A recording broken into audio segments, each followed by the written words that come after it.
Chapter 611.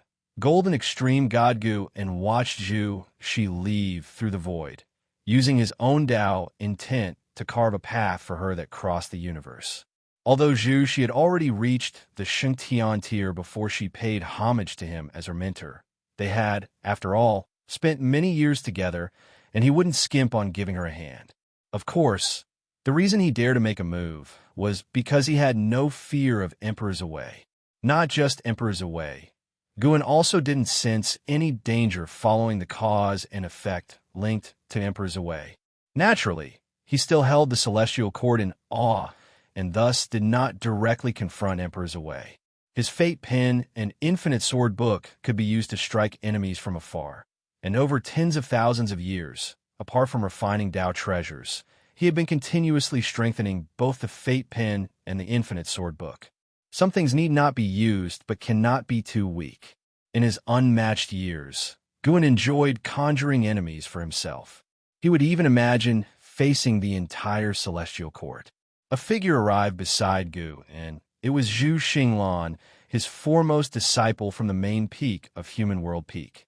Tens of thousands of years might seem long to mortals, but for disciples of a major sect like the Human World Peak, wasn't considered very long. Over these years, Zhu Xinglan maintained utmost respect for Guan and was very organized in handling matters. So Guan would, from time to time, give him some guidance. However, the two were not in a true mentor-disciple relationship, and Guan didn't truly wish to take him as a disciple.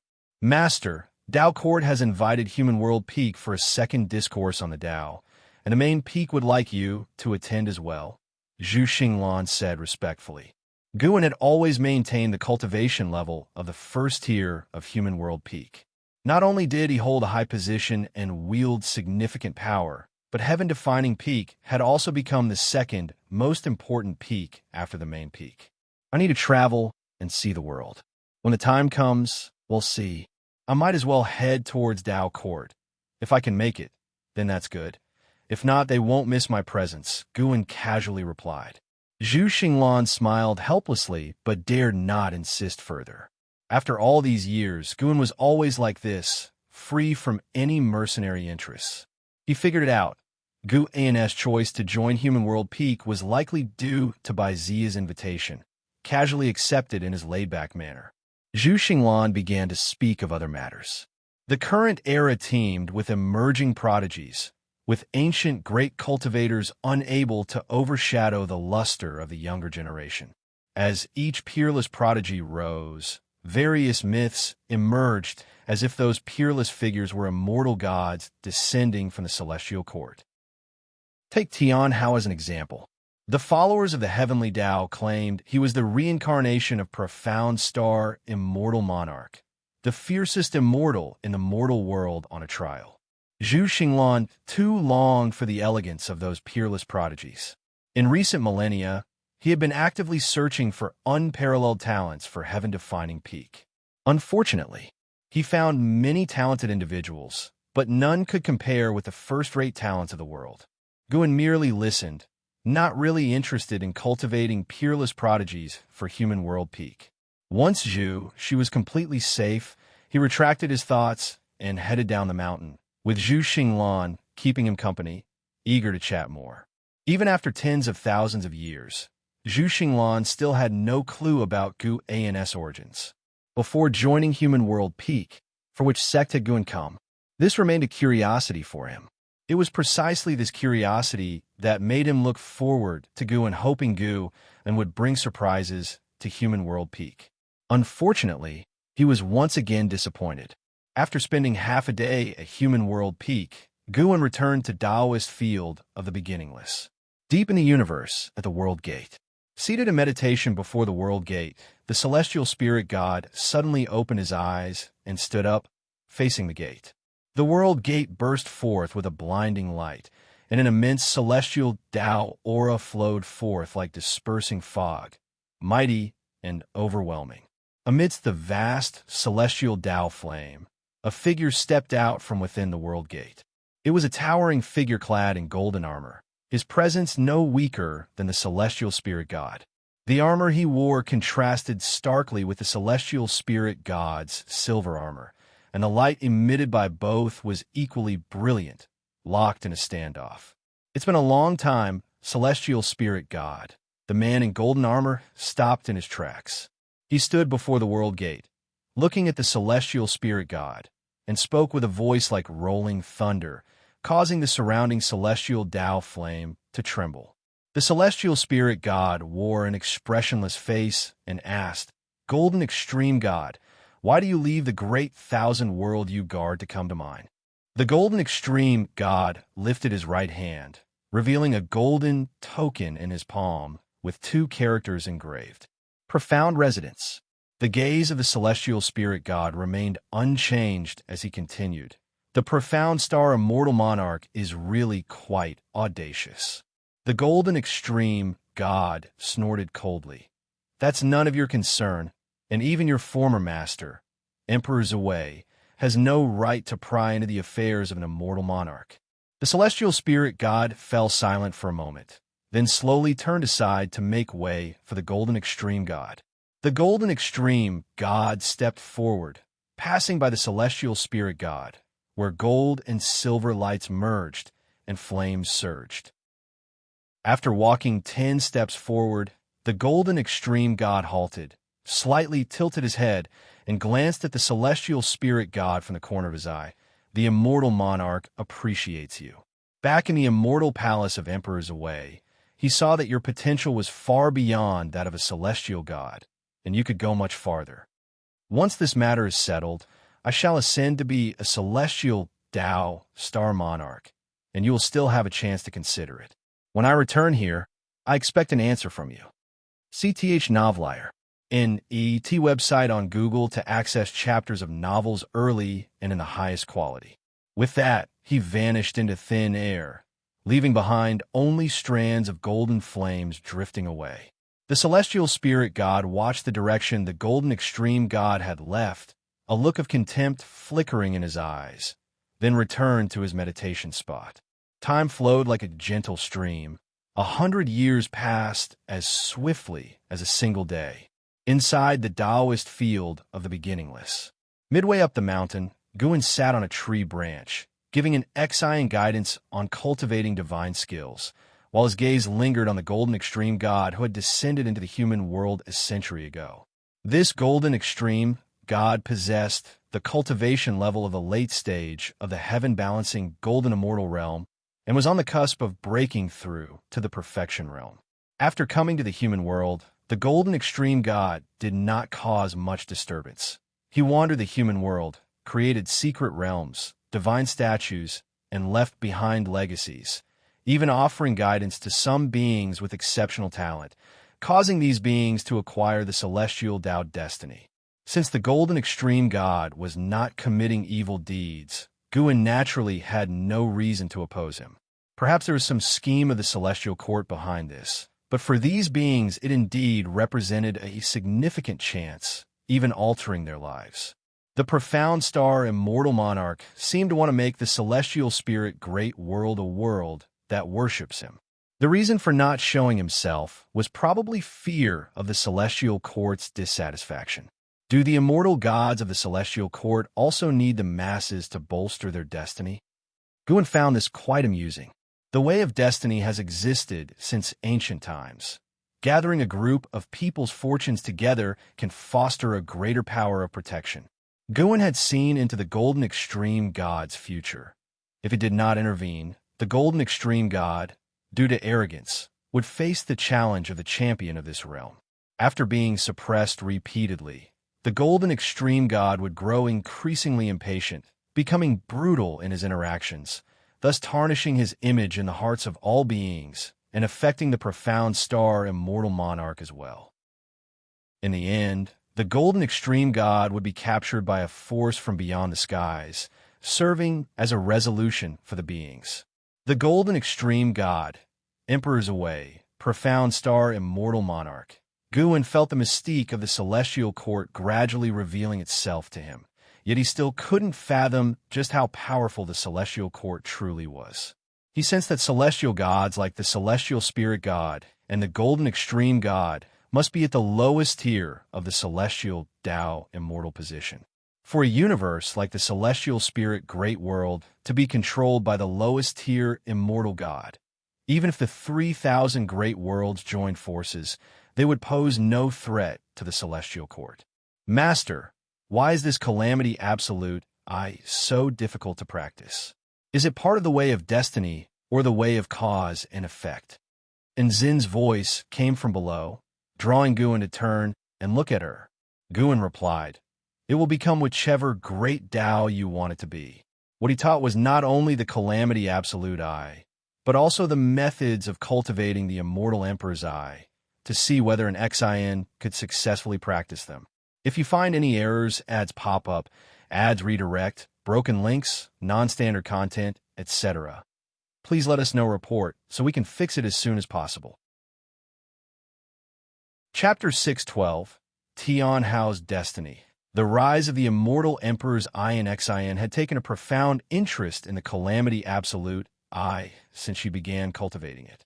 She believed that the divine power had infinite mystical uses, not just limited to calamities, and she cherished the opportunity to be mentored individually by Guan and felt that an Xian indeed held the potential to master the immortal emperor's He chose to impart the immortal emperor's only to an Xian because her comprehension was continuously improving at a pace unmatched by others.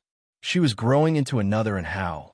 While Guan watched the golden extreme god instructing the geniuses of a human world, he preached to an Xian, helping her to better enter the state of enlightenment required for the immortal emperor's At the same time, he pondered when to make his breakthrough. For his next breakthrough, he planned not to enhance his Taoist technique, but to advance directly.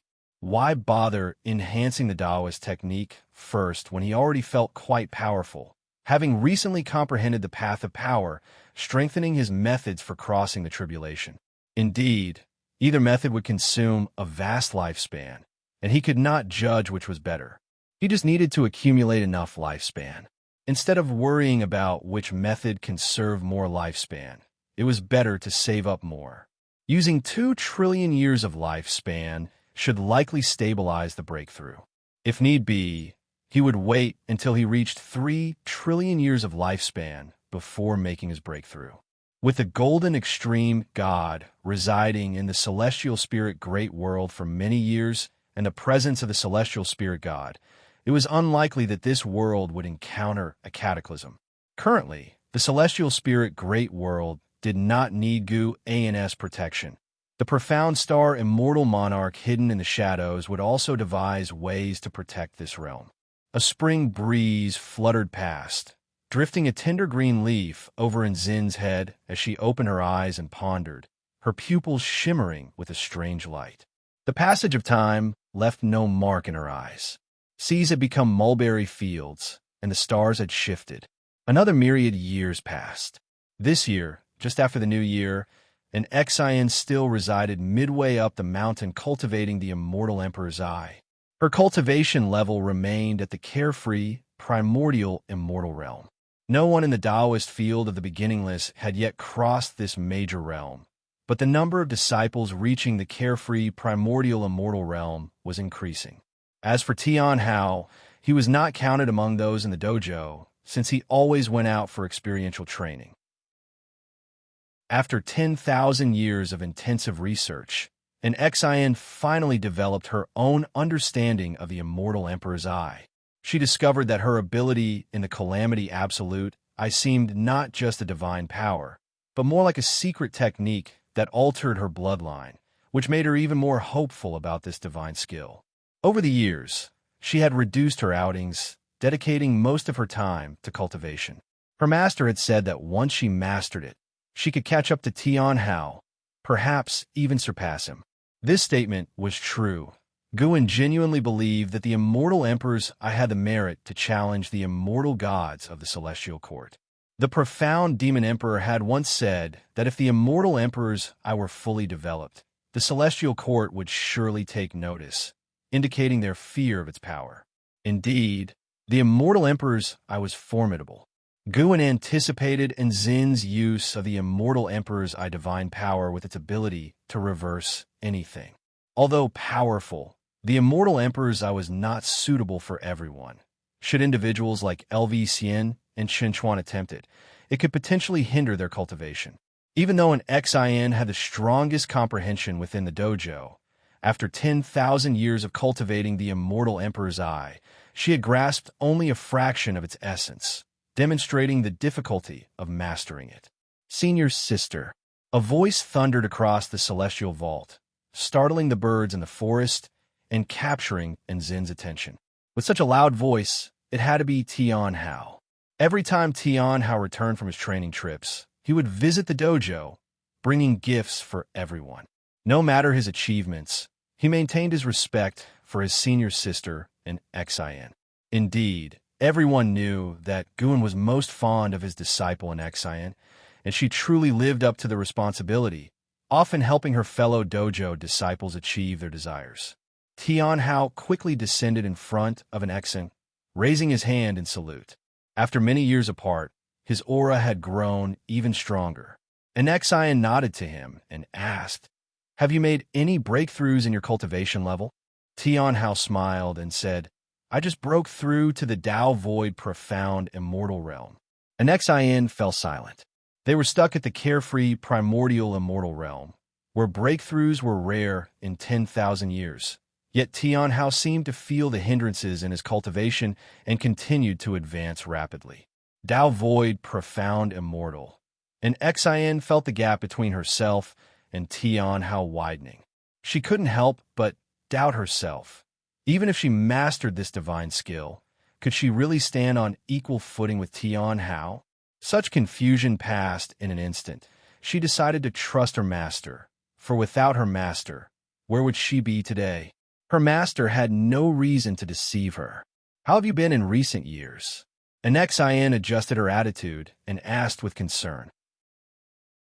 Though Tian Hao called her senior sister, in her eyes, he was a junior. Tian Hao and Xianxia didn't truly consider themselves as disciples either. Their attitude toward an Xin was indeed like that of juniors towards an elder. CTH Novel Fire, net website on Google to access chapters of novels early and in the highest quality. Hearing Nzin's inquiry, Tian Hao was delighted and began to share his experiences over the years. He had visited many places, spreading the renown of the Qinquan sect far and wide. And with his strength, the Qinquan sect had become a world-renowned sect, bringing many benefits to the sect. Tian Hao had defeated countless geniuses and great powers, but he still vividly remembered the mysterious genius he had encountered in the Yin-Yang immortal domain. "That person is the only one I've given my all and still could not defeat. I really want to fight him again," Tian Hao remarked sincerely. Nzin's expression turned odd. Someone was able to suppress Tian Hao within the same realm? She couldn't believe it. Could it be that Master was disguising himself to play with Tian Hao, to prevent this young man from becoming arrogant? The more she thought about it, the more it seemed possible. Such an opponent had neither hurt Tian Hao nor left a name. Everything seemed so coincidental, so mysterious. This indeed sounded like something her master would do. She did not voice her conjecture, but instead smiled and said, "Having an opponent is a good thing. He has always been an inspiration to you. Sooner or later, you'll meet again. What you need to do is maintain your cultivation attitude before then and not give yourself reasons for regret." Tian Hao nodded, then smiled and said, "If you and the others also ventured out with the Tao treasures in your hands, you could certainly make a great name for yourselves." He had always been puzzled by one thing. Why did the master only allow him to go out for training? Chen Chuan and Xianxia had expressed their envy in private more than once. And Xin shook her head and said, "We would not venture out. We will always accompany the master." Accompany? Tian Hao was even more confused. The master often went out too. He didn't dare to discuss the master, and quickly changed the subject. The two talked for a while longer. Tian Hao then took out the prepared gift and bid farewell. An Xin played with the jade hairpin given by Tian Hao, squinting her eyes as she watched his departing figure. An Xin was surprised inwardly. She saw a peculiar kind of destiny around Tian Hao, entwining him like a dragon, radiating scorching light. What was that destiny? Curious, an Xian pondered. Then, her face showed delight. She raised her hand to touch her eyes, feeling a mysterious power surging within them. If you find any errors, ads pop up, ads redirect, broken links, non-standard content, etc., please let us know. Report so we can fix it as soon as possible. Chapter 613. Hongmeng Great World Reuniting with Tian Hao, and Xian unexpectedly felt the power of the immortal emperor's eye.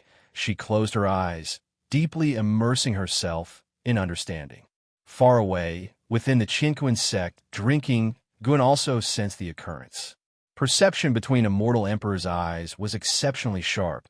He felt both relieved and curious.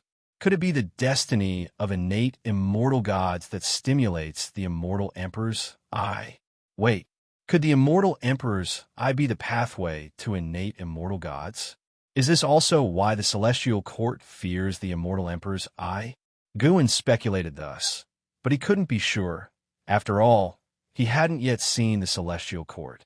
Brother Gu, what are you thinking about? Why aren't you drinking? The cultivator sitting opposite Guan asked with a smile. He was a good friend Guan had made in the Qinquan sect in recent years, named Xianxia. The two were fair-weather friends, not concerns for each other's cultivation progress. If they met, they would simply enjoy wine and meat and chat about the pleasures of life. Xiao's appearance wasn't handsome, but his cheerful personality, combined with his bright smile, easily closed the distance with others. Guan revealed a smile, saying, I was just wondering when the geishas you spoke of would appear in the city. Xiao laughed, shaking his head in amusement. This is the Qinquan sect. How could there be such a place of song and dance? If you're interested, it'll take you to the imperial city later, where the noble officials of the human world know how to enjoy. The two chatted on this topic for quite some time. Eventually, Xiao was the first to stand up and say goodbye, lamenting, I've got to go out on another mission to alleviate suffering and difficulty. I fear it may be years before I can return. He was just an ordinary lower-level disciple of the Qinquan sect, so for him, a few years was quite long. Guan offered him a blessing, then watched him depart. When Xiao had left, Guan drank alone, his gaze passing through the window, appreciating the scenery on the street. Even within a major sect like the Qinquan sect, cultivators of all realms were striving for their own destiny. Guan had already seen, while drinking, that Xiao would encounter hardships on his journey, even be tortured by demon cultivators to the point of preferring death, but he did not intervene. Xiao would meet the Golden Extreme God during the most desperate moment of his life, marking a turning point. The drinking buddies Gu and had made in the Qinquan sect long exceeded 10,000. Many had entered reincarnation, and others had forgotten him.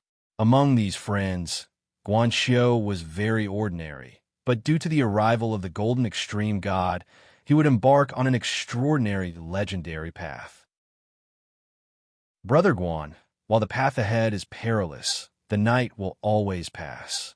Guan picked up a bowl of wine, muttering to himself before tossing it down the building. This action signified the end of their cause and effect relationship. It wasn't that Guan intentionally wanted to sever ties. Rather, Xiao would no longer be his drinking buddy, and he wouldn't retain his current radiant smile. Who's there? Why are you throwing wine downstairs? A beautiful female disciple shouted angrily, covering her head, looking up, but no longer able to see Guan's figure. The cultivators passing by on the street glanced at her, yet no one approached to strike up a conversation. Elsewhere, Guan walked through the forest, humming a tune, and started his lifespan breakthrough as he walked. It was time to break through. As the thoughts settled, a series of prompts popped up before his eyes.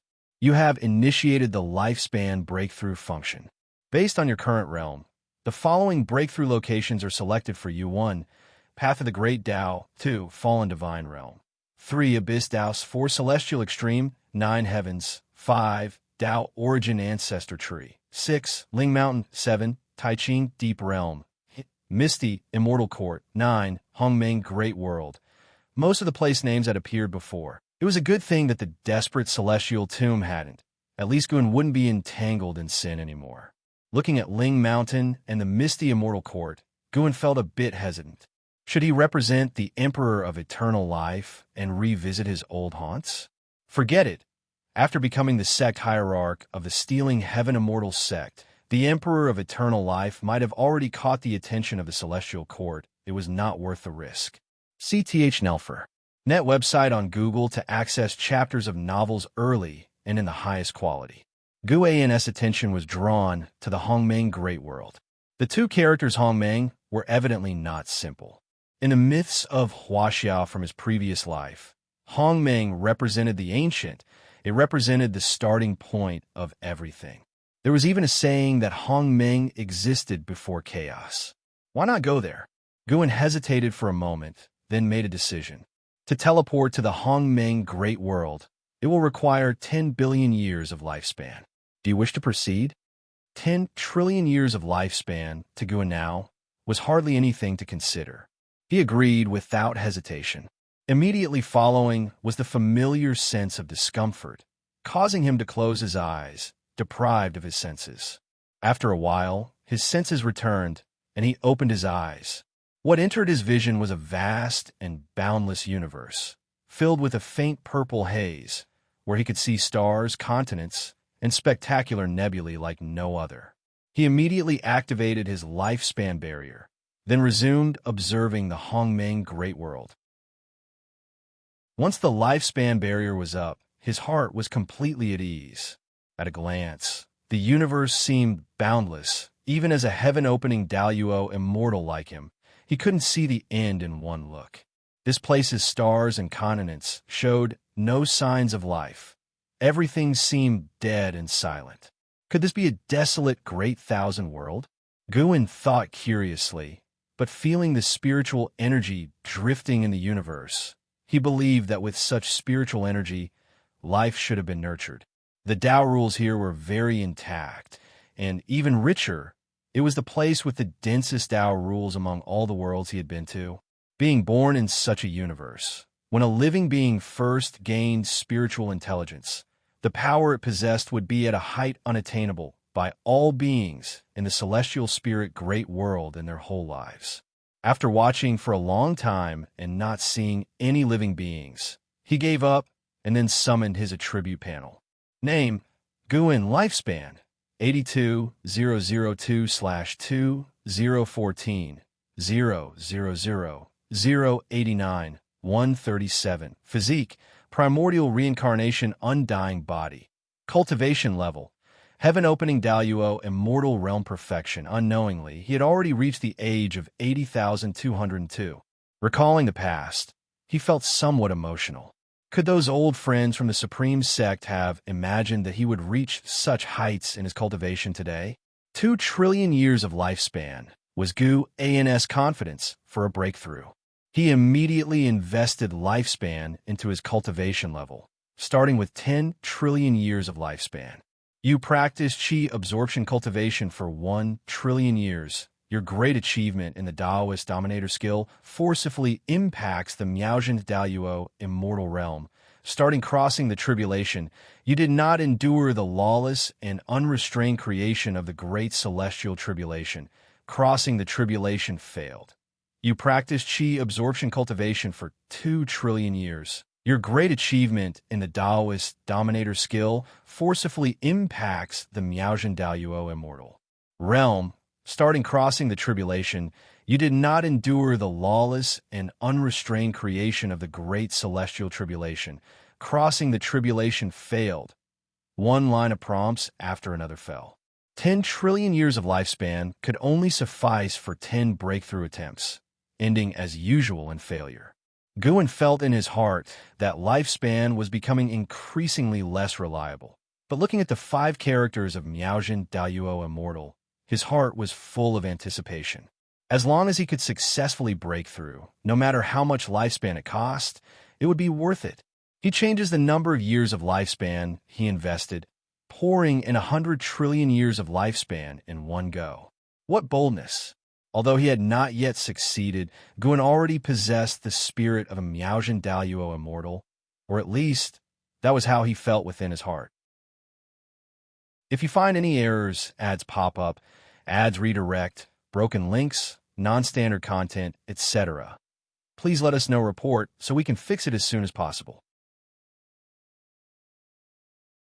Chapter 614, Breakthrough to Miaozhen Daoyuo Immortal Realm Perfection. 1 trillion years of lifespan could endure 100 tribulations. Rapid prompts flashed in front of Gu An's eyes, with no change in length, meaning all failed. Guan was not at all panicked. He continued to invest 1 trillion years of his lifespan. His eyes were constantly focused on the prompts in front of him. In the mysterious and eerie Hongmeng Great World, purple mist surged. As Guan continuously invested lifespan, when he had poured in 5 trillion years, his face finally showed change. He began to have an ominous feeling, but fortunately, he still had 15 trillion years of lifespan left, so there was no need to panic. After investing another 2 trillion years of lifespan, the prompts finally changed. You have practiced Qi absorption cultivation for 87 trillion years. You forcefully attack the Miaozhen Daoyuo immortal realm with the great achievement of the Taoist dominator skill. Begin the tribulation and fail to endure the unrestrained heavenly creation of great celestial tribulation. Tribulation failed. You have practiced Qi absorption cultivation for 88 trillion years. You forcefully attack the Miaozhen Daoyuo immortal realm with the great achievement of the Taoist dominator skill. Begin the tribulation and endure the unrestrained heavenly creation of great celestial tribulation. Tribulation succeeded. Your cultivation level breaks through to the early stage of Miaozhen Daoyuo immortal realm. You have practiced Qi absorption cultivation for 100 trillion years. Your cultivation level has been elevated. At last, a successful breakthrough. A smile bloomed on Gu An's face, and the spiritual energy of the Hongmeng Great World surged wildly, with him being swallowed by the Tao light. He didn't stop there, continuing to invest lifespan into his cultivation. The last breakthrough didn't reach the realm of perfection in one go, leaving him somewhat regretful. This time, he must meet his standard. In the end, Guan successfully reached the perfection of Miaozhen Daoyuo immortal realm, with 7.5 trillion years of lifespan still remaining. Guan closed his eyes contentedly, immersing himself in the fortune brought by Miaozhen Daoyuo immortal. As the spiritual energy in the Hongmeng Great World began to surge, the invisible Tao rules also began to tremble, and ethereal auspicious lights appeared in the void, featuring various colors. Towards the end, even lightning appeared within the void, a destructive aura spreading throughout the cosmic vacuum. An hour later, Guan finally broke through to the Miaozhen Daoyuo immortal realm. He still bathed in the Tao light, and sprouts rapidly sprouted from the top of his head, flowering and fruiting. After the fruit grew, it burst into golden light, forming countless points of light, like a galaxy floating above his head. He slowly opened his eyes. The heaven-opening Daoyuo immortal can create worlds, even those surpassing the ordinary Great Thousand World, while Miaozhen Daoyuo immortal can transform the world into its own power, condensing the Miaozhen Dharma aspect, whose creation is endless. The Miaozhen Dharma aspect is composed of the 3,000 great Tao, but one Tao acts as the main body, which is wonderfully similar to the Tao universe known to Guan. This Dharma aspect is different from the immortal Tao Dharma aspect, capable of achieving everything that Miaozhen Daoyuo immortal desires, able to create, destroy, and even devour everything. Guan hesitated. Should his Miaozhen Dharma aspect be mainly the path of cause and effect, or the path of power? After much deliberation, he decided to make the path of power the main focus. He needed pure strength. Moreover, he was only creating the Miaozhen Dharma aspect, not abandoning the path of cause and effect. After deciding, Guan closed his eyes again, creating the Miaozhen Dharma aspect deep within his soul. Various thoughts burst from the depths of his mind, making his mood increasingly joyful. The creation process was not strenuous. It was easy and even felt refreshing. Time continued to pass. Middle stage of Miaotian Daluo, Immortal Realm. Late stage of Miaotian Daluo, Immortal Realm. Perfection of Miaotian Daluo, Immortal Realm. Guan opened his eyes, his pupils reflecting silhouettes, all of which were his reincarnation bodies. During the creation of the Miao Zhan aspect, Guan thought about the relationship between the heavenly Tao and the celestial court, so he integrated the celestial dragon reincarnation Dharma aspect into the Miao Zhan Dharma aspect. His reincarnation body would be a god within the Miao Zhan Dharma aspect, creating even greater power. Utilizing the Miao Zhan Dharma aspect in battle would be an unimaginable method for all living beings. If he wished to oppose the celestial spirit great world, he could, in a single thought, use the Miao Zhan Dharma aspect to devour the celestial spirit great world, turning all beings into his slaves and dominating all aspects of their lives, including their spiritual intelligence. This was a terrifying ability, and in the battle between the Miao Zhan Daluo immortals, the Miao Zhan Dharma aspect would be used to its extreme, resulting in a collision of great Tao against great Tao, powerful enough to crush the universe. Guan hadn't completely lost himself. He looked at his attribute panel. He still had 2,100,000,000,000 years of lifespan. Not bad. This breakthrough caused a total of 1,800,000,000,000 years of lifespan.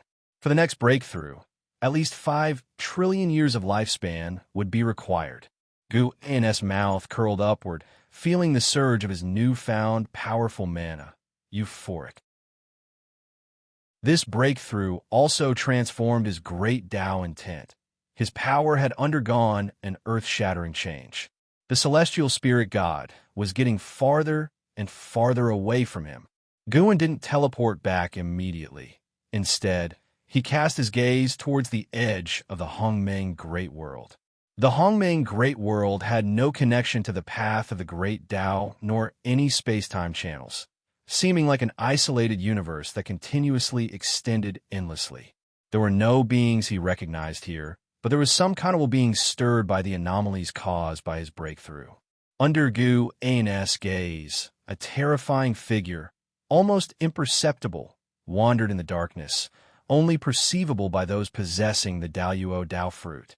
Its shape resembled a dragon. Its forelimbs and claws were as long as a dragon's body, its head crowned with antler-like appendages that stood tall like mountain peaks. 2 river-like entities flowed around its neck, the nature of which even Guan couldn't discern. Celestial Judge Qiong Luo, middle stage of Celestial Creation Daluo, Immortal Realm 907, 872, 609, 327, 874/2, 000, 000, 000, 000, 000, 000/5, 000, 000, 000, such a long number. 5 trillion years of maximum lifespan. If killed, that would be a fortune. Guan thought to himself, of course, he wouldn't do that. He had no desire to become Long Zhan. Besides, he currently needed lifespan, but it wasn't urgent. Guan looked in other directions, curious if there were other beings within the Hongmeng Great World. On looking, indeed, he found many wills. They had no flesh, but each was powerful, the weakest among them possessing the cultivation level of a Taiqing Golden Immortal Realm.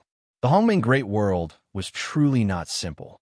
Suddenly, Guan's gaze fixed in one direction.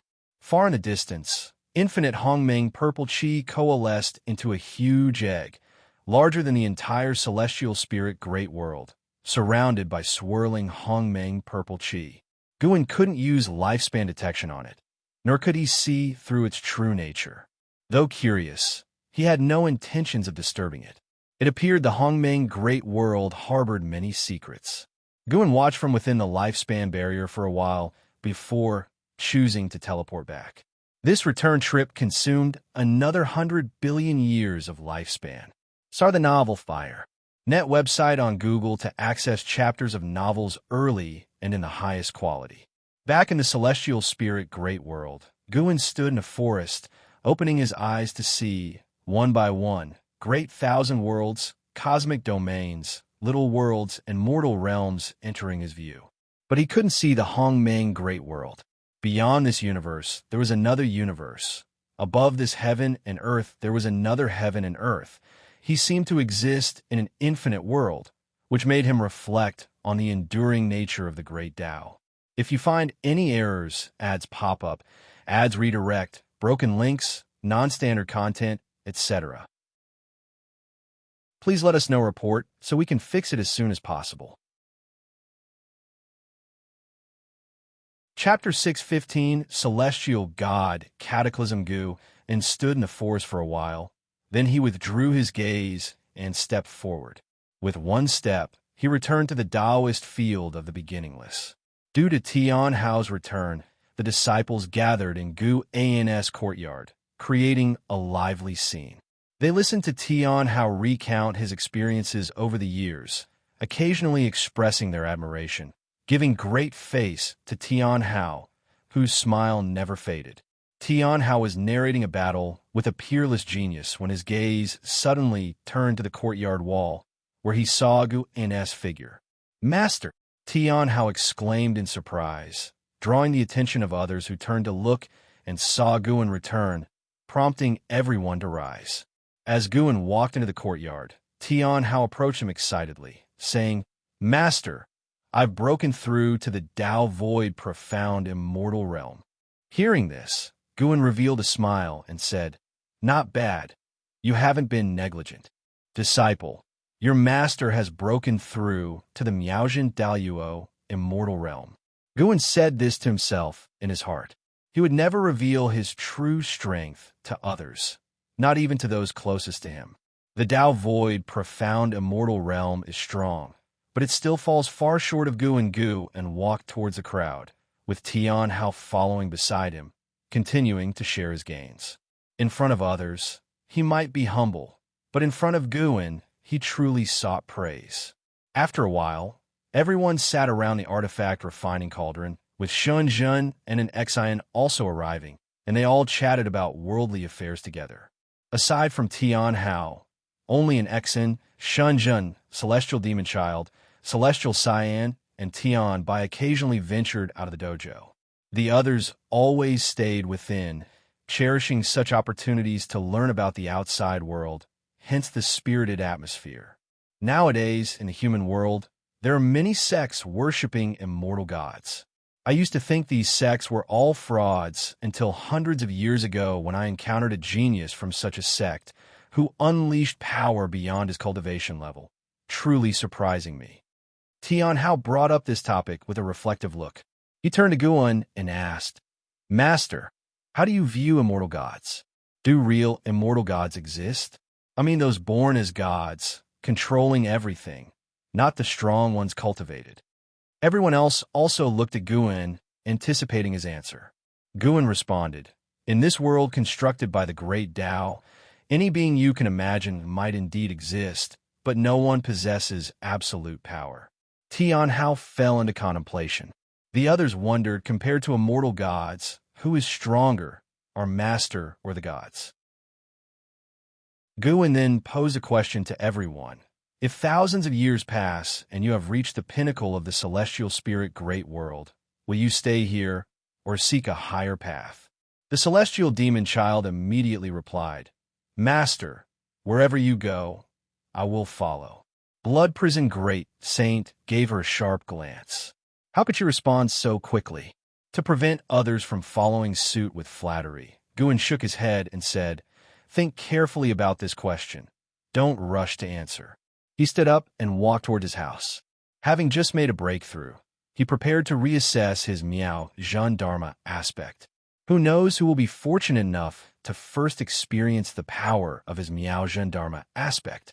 Under the sunlight, the summer wind stirred the flowers and grass in the mountains, creating waves of green, a sight so beautiful that it could refresh anyone's soul. Leah stood on a mountain ridge, his expression odd as he looked at the person before him. The person standing before him was none other than the Golden Extreme God from the Celestial Court. Even while roaming the human world, the Golden Extreme God wore no disguise, not even concealing his golden divine armor. Under the sunlight, His armor reflected an unusual brilliance. Again with that, an old Taoist once said the same to you. You people are really something. Leah couldn't help but speak sarcastically. He was referring to the deity of the moon, who had offered him immortal brew, scaring him initially, but after many years with nothing eventful, he realized he had been duped. Hearing Li Ya's response, Golden Extreme God arched an eyebrow, his calculations causing his expression to become intriguing. Seeing him put on airs, Leah grew even more irritated. The world is really full of more and more charlatans. Leah immediately turned and prepared to leave.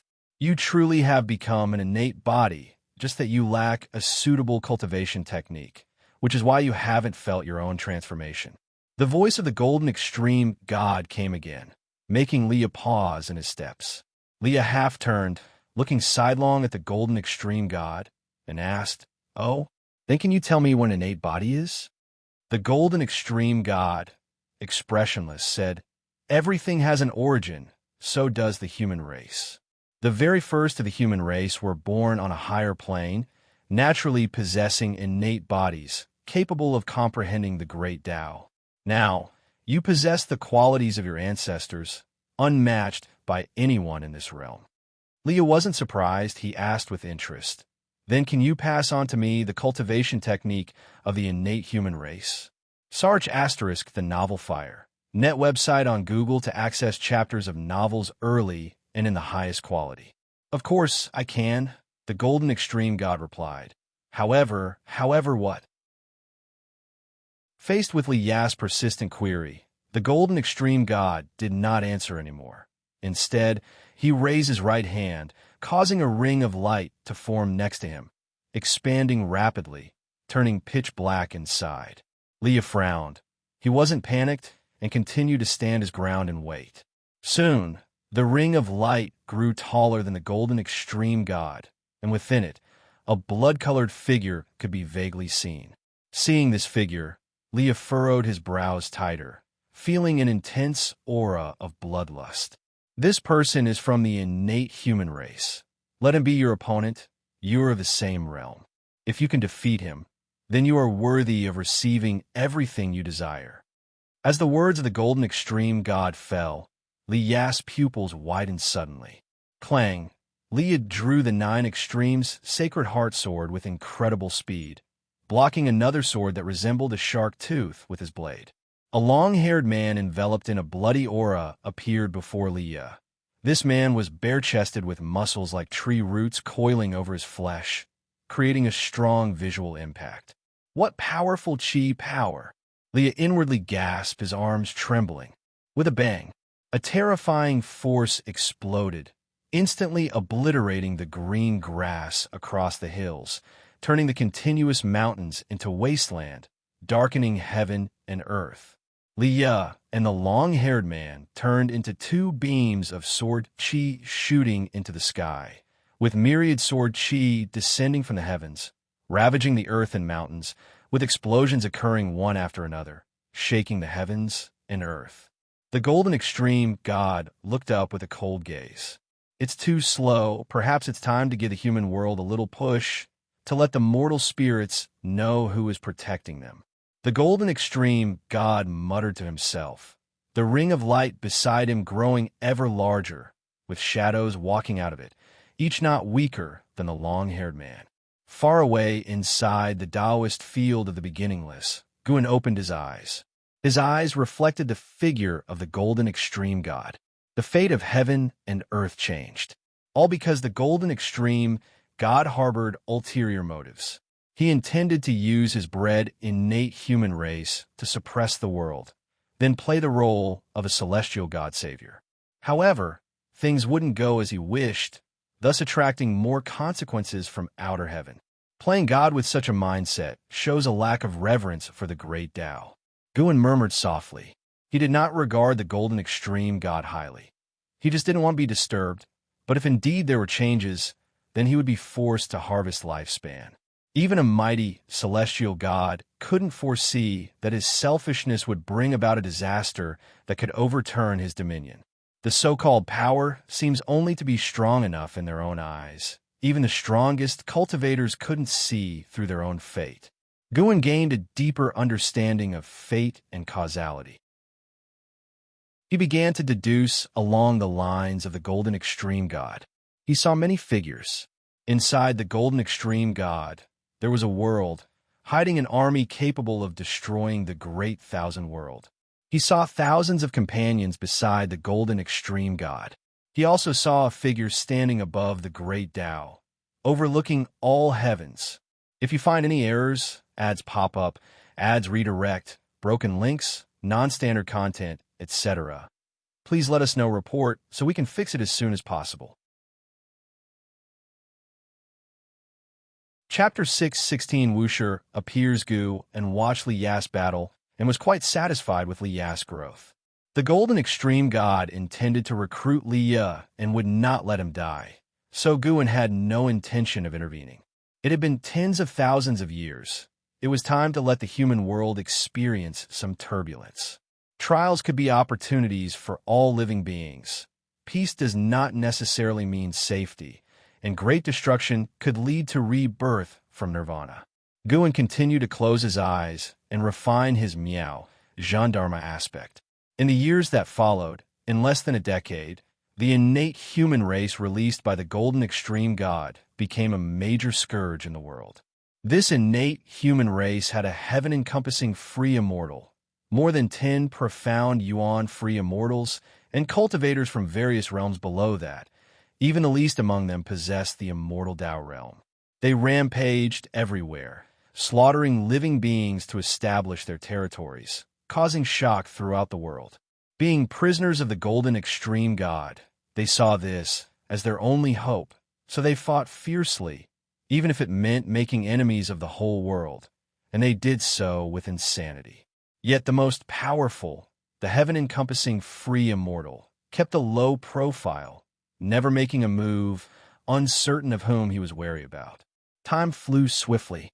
100 years had passed since the Golden Extreme God released the innate human race, and they had become the most feared race in all the world. Although they were of the human race, their methods were brutal. They claimed innate supremacy, earning the disdain of the human race in the celestial spirit great world. The innate human race not only killed, but they also conquered human imperial dynasties and sects, spreading their descendants and forming numerous factions in the human world, bringing disasters everywhere. At noon this day, Xiaolan returned to her grotto heaven. She made her way to Guan's side. Guan was meditating by the lake, seemingly deep in concentration, but he was actually pretending. Brother Gu, the Tao court is preparing to expel the innate human race. I too must go to battle. It might be many years before I can return. Xiaolan sat beside Guan and spoke. She was neither frightened nor reluctant to leave Guan. Her heart was filled with anticipation and excitement. After tens of thousands of years of cultivation, she finally saw a chance to demonstrate her strength. She was still in the carefree primordial immortal realm, but not far from advancing to the divine immortal of wondrous Dharma realm.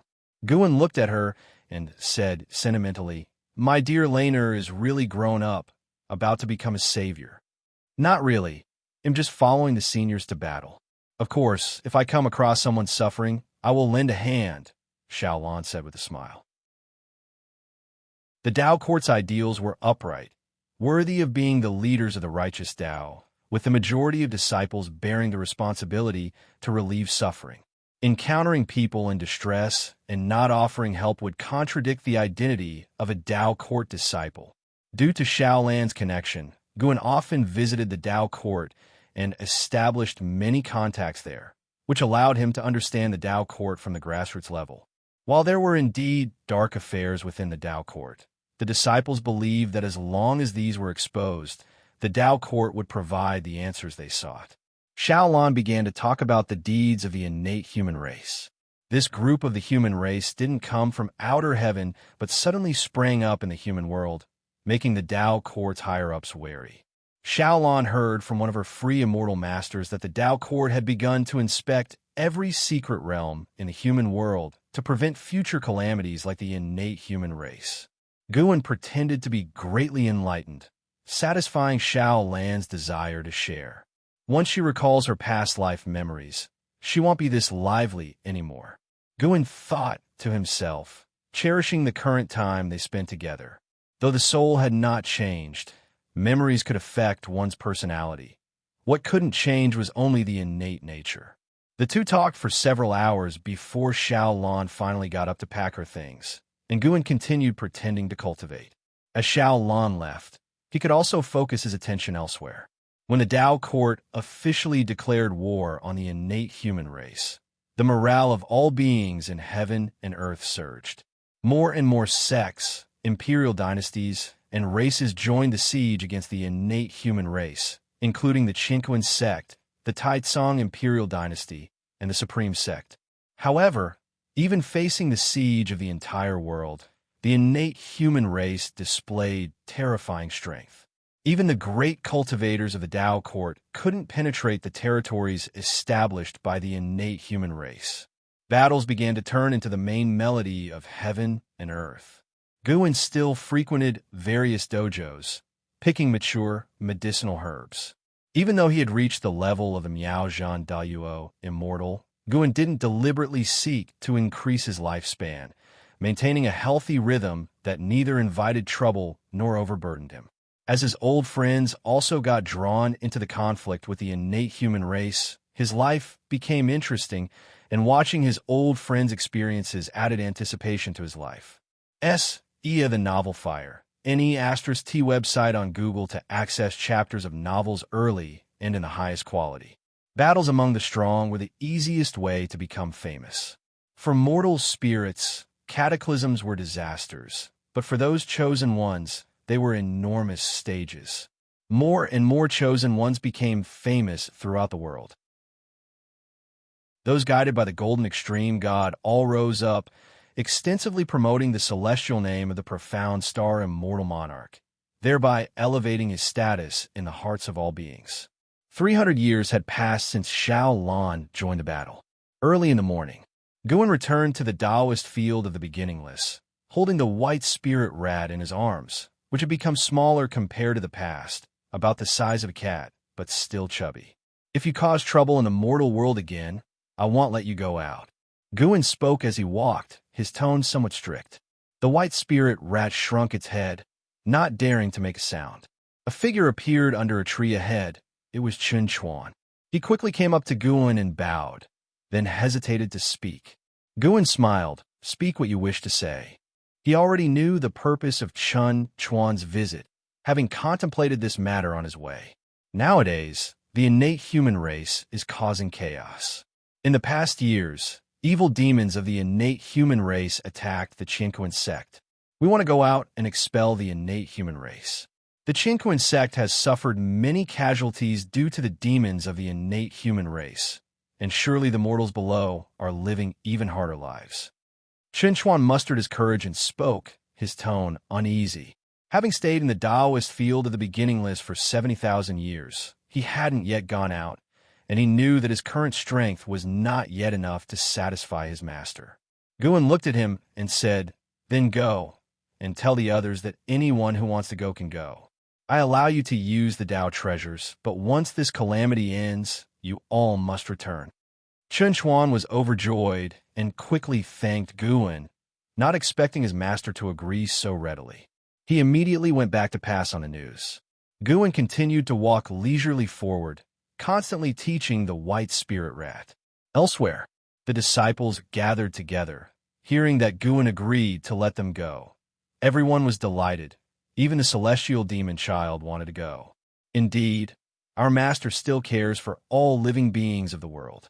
We must perform well and not tarnish the name of the beginningless, LV Xian said excitedly. He had long wanted to go out and experience battles with the strong ones of the world. The others nodded, and after chatting for a while, they all went back to prepare, leaving only an Xian, Shenzhen, and the ghost mother of Ephemera unprepared to go. The ghost mother of Ephemera did not believe she was qualified to go. Shenzhen looked toward an Xian, curious. "Aren't you going either?" An Xian casually answered, "He'll go when Master lets me. I want to stay by his side and cultivate.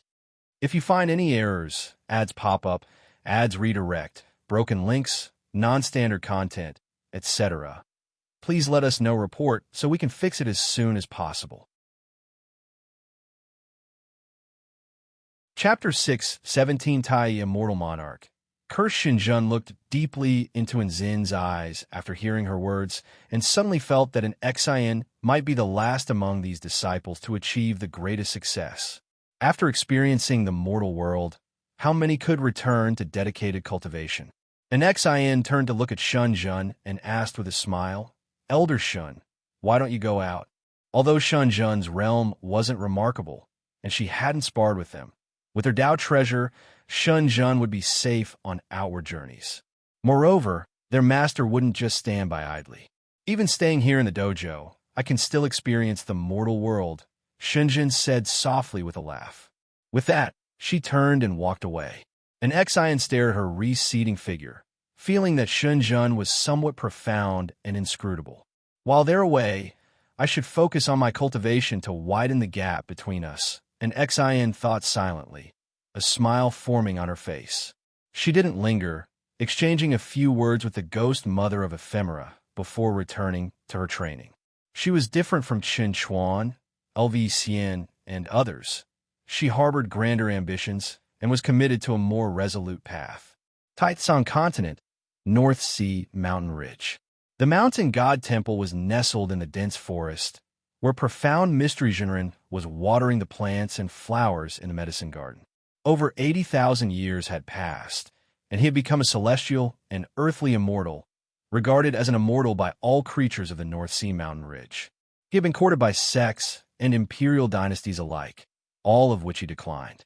No one knew why he guarded the mountain god temple, many speculating he was indeed the mountain god, living in reclusion during times of peace, ready to descend the mountain when the world faced calamity. At that moment, it was nearing noon. A series of panicked footsteps came from outside the temple, followed by an emaciated man in tattered clothes running inside. His hair was disheveled, his face streaked with blood. Upon seeing profound mystery Zhenren, he fell to his knees with a thump. "Immortal, save me!" The skinny man cried out earnestly, his voice filled with misery. Profound mystery Zhenren didn't look at him and casually said, "Don't underestimate the power of the Tai Tsong dynasty, and besides, I don't have the strength to save the world." Upon hearing this, the skinny man stopped crying and looked up at profound mystery Zhenren, asking, "Then, can you ask the mountain god to take action?" Profound mystery Zhenren halted his work and turned to look at him, his gaze calm. "You've been here 3 times, this is the 3rd. Are you so certain of the mountain god's existence?" Profound mystery Zhenren asked indifferently. He was no longer the naive person of the past. Today, he would mention the mountain god, but only as a legend, no longer fervently proclaiming his existence as he had before. It wasn't that he had ceased to revere the mountain god, but that he understood the mountain god's intentions. The mountain god was just one of that being's identities, as was the supporting Tao sword venerable. Rather than eternally protecting all living beings, the mountain god likely wished for them to possess the capability to protect their own world. Moreover, profound mystery Zhenren wasn't convinced that the innate human race was a dreadful existence, especially compared to the past cosmic calamities. The current situation seemed more like a well-prepared trial. Perhaps it was the work of the immortal gods spoken of in the world. At any rate, profound mystery Zhenren didn't believe in the legends of immortal gods like the profound star immortal monarch or the golden extreme god. Faced with profound mystery Zhenren's gaze, the skinny man revealed a look of panic. "No need for further pretense. Speak, what is your origin, and what is your purpose here?" Profound mystery Zhenren asked coldly, pressuring the man with the imposing aura of a celestial and earthly immortal. Boom! A shocking boom echoed from afar, and looking up, one could see a blood-red rainbow light appearing in the sky. The innate human race was battling fiercely against the Tai Tsong imperial dynasty, and this conflict was affecting the entire Tai Tsong continent. The surging aura from afar did not affect profound, mysterious Zhenren as he looked coldly down at the gaunt man kneeling on the ground, his gaze icy, as if two blades were piercing through the man's heart. The gaunt man bowed his head as he slowly stood up. It's rare to find a devotee like you in the human world, worshipping a non-existent mountain god here for tens of thousands of years. Your devotion has moved me. The gaunt man spoke, and his tone seemed transformed, lacking the previous panic. He slowly lifted his gaze, and his pupils turned an eerie silver blue, which made profound, mysterious Zhenren frown. The mountain god you worship does not exist, but there are real immortal gods worthy of your devotion, said the gaunt man with a mysterious tone. Profound, mysterious Zhenren said mockingly, "Oh, you also believe in the profound star, immortal monarch? And how will you prove the existence of profound star, immortal monarch?" The gaunt man shook his head and said, "No, I do not follow profound star, immortal monarch. I am a devotee of another immortal monarch, known as Tai, immortal monarch. He is far greater than profound star, immortal monarch. He has created and saved the world, and it is his great virtue that has earned him a position amongst the ranks of immortals, while profound star, immortal monarch merely inherited his immortal position." Tai, immortal monarch? Profound, mysterious Zhenren was hearing this name for the first time. He furrowed his brow and asked, "Who exactly are you?" The gaunt man replied, "Who I am is not important. I am simply a follower of Tai, immortal monarch. My life once plunged into darkness without hope, and it was he who saved me. There are many like me in this world. You're not the first one I've sought out. Followers of Tai, immortal monarch, are unlike the lapdogs of profound star, immortal monarch. They blindly proclaim his strength in ignorance." "Aren't you doing the same as them?" scoffed profound, mysterious Zhenren. The gaunt man smiled and said, "Naturally, it's different. I only speak of Tai, immortal monarch, to those who share our path. The immortal monarch once said that when he truly saves all living beings, then we can praise his name. The biggest difference between him and profound star, immortal monarch is he acts first and seeks recognition later." Profound, mysterious Zhenren fell silent. He wondered what Tai, immortal monarch's true intentions were. Could it be that both profound star, immortal monarch, and Tai, immortal monarch truly exist, and they are engaged in an open and secret struggle, competing for the hearts of all living beings? He felt it was quite possible, and this thought made him somewhat disdainful of both immortal gods. Such behavior, how is it any different from mortals? The immortal gods in his heart should be high above, without a tint of mortal desires. The gaunt man took a step forward and said, "What's known as the innate human race are actually the slaves bred by the golden extreme god under profound star, immortal monarch. Their madness stems from trying to grasp a sliver of hope. The human world now is a sea of suffering, whether for us or the innate human race. Everyone is struggling desperately. Only by believing in the coming of Tai, immortal monarch, can we see a glimmer of hope." Profound, mysterious Zhenren asked, "If Tai, immortal monarch, is in charge of this matter, what need is there for you or me? The heavenly Tao has its celestial rules. Tai, immortal monarch, cannot descend directly unless there are people in this world who believe in him and appeal to the heavenly Tao with great vows. Then the heavenly Tao will permit his arrival. Our great vows do not require numbers, but a heart of devotion. My faith is not enough, perhaps due to my insufficient Tao practice, or maybe I haven't lived long enough. You have worshipped the mountain god for who knows how many years. The great vow you can bring must surpass mine." As the gaunt man spoke, his gaze towards profound, mysterious Zhenren grew increasingly fervent. Hearing this, profound, mysterious Zhenren lost interest and said, "Whether what you say is true or false, I only believe in the mountain god. Go find someone else. If the heavenly Tao does not allow Tai, immortal monarch, to descend, there must be another reasoning. The mountain god does not have such constraints." Comparing the two made profound, mysterious Zhenren's respect for Gu and reach a new height. "Immortal gods seek names," seek faith, whereas the mountain god seeks nothing. The gaunt man's brows furrowed, and his gaze turned displeased. Profound, mysterious Zhenren humphed. What now? Do you intend to force me? He did not take the gaunt man seriously at all. Could a Mahayana cultivator pose a threat to him? The gaunt man stared at profound, mysterious Zhenren, gritted his teeth, and said, "Although my cultivation level is inferior to yours, I can still curse you. Your disrespect for Tai, immortal monarch, will surely bring misfortune upon you.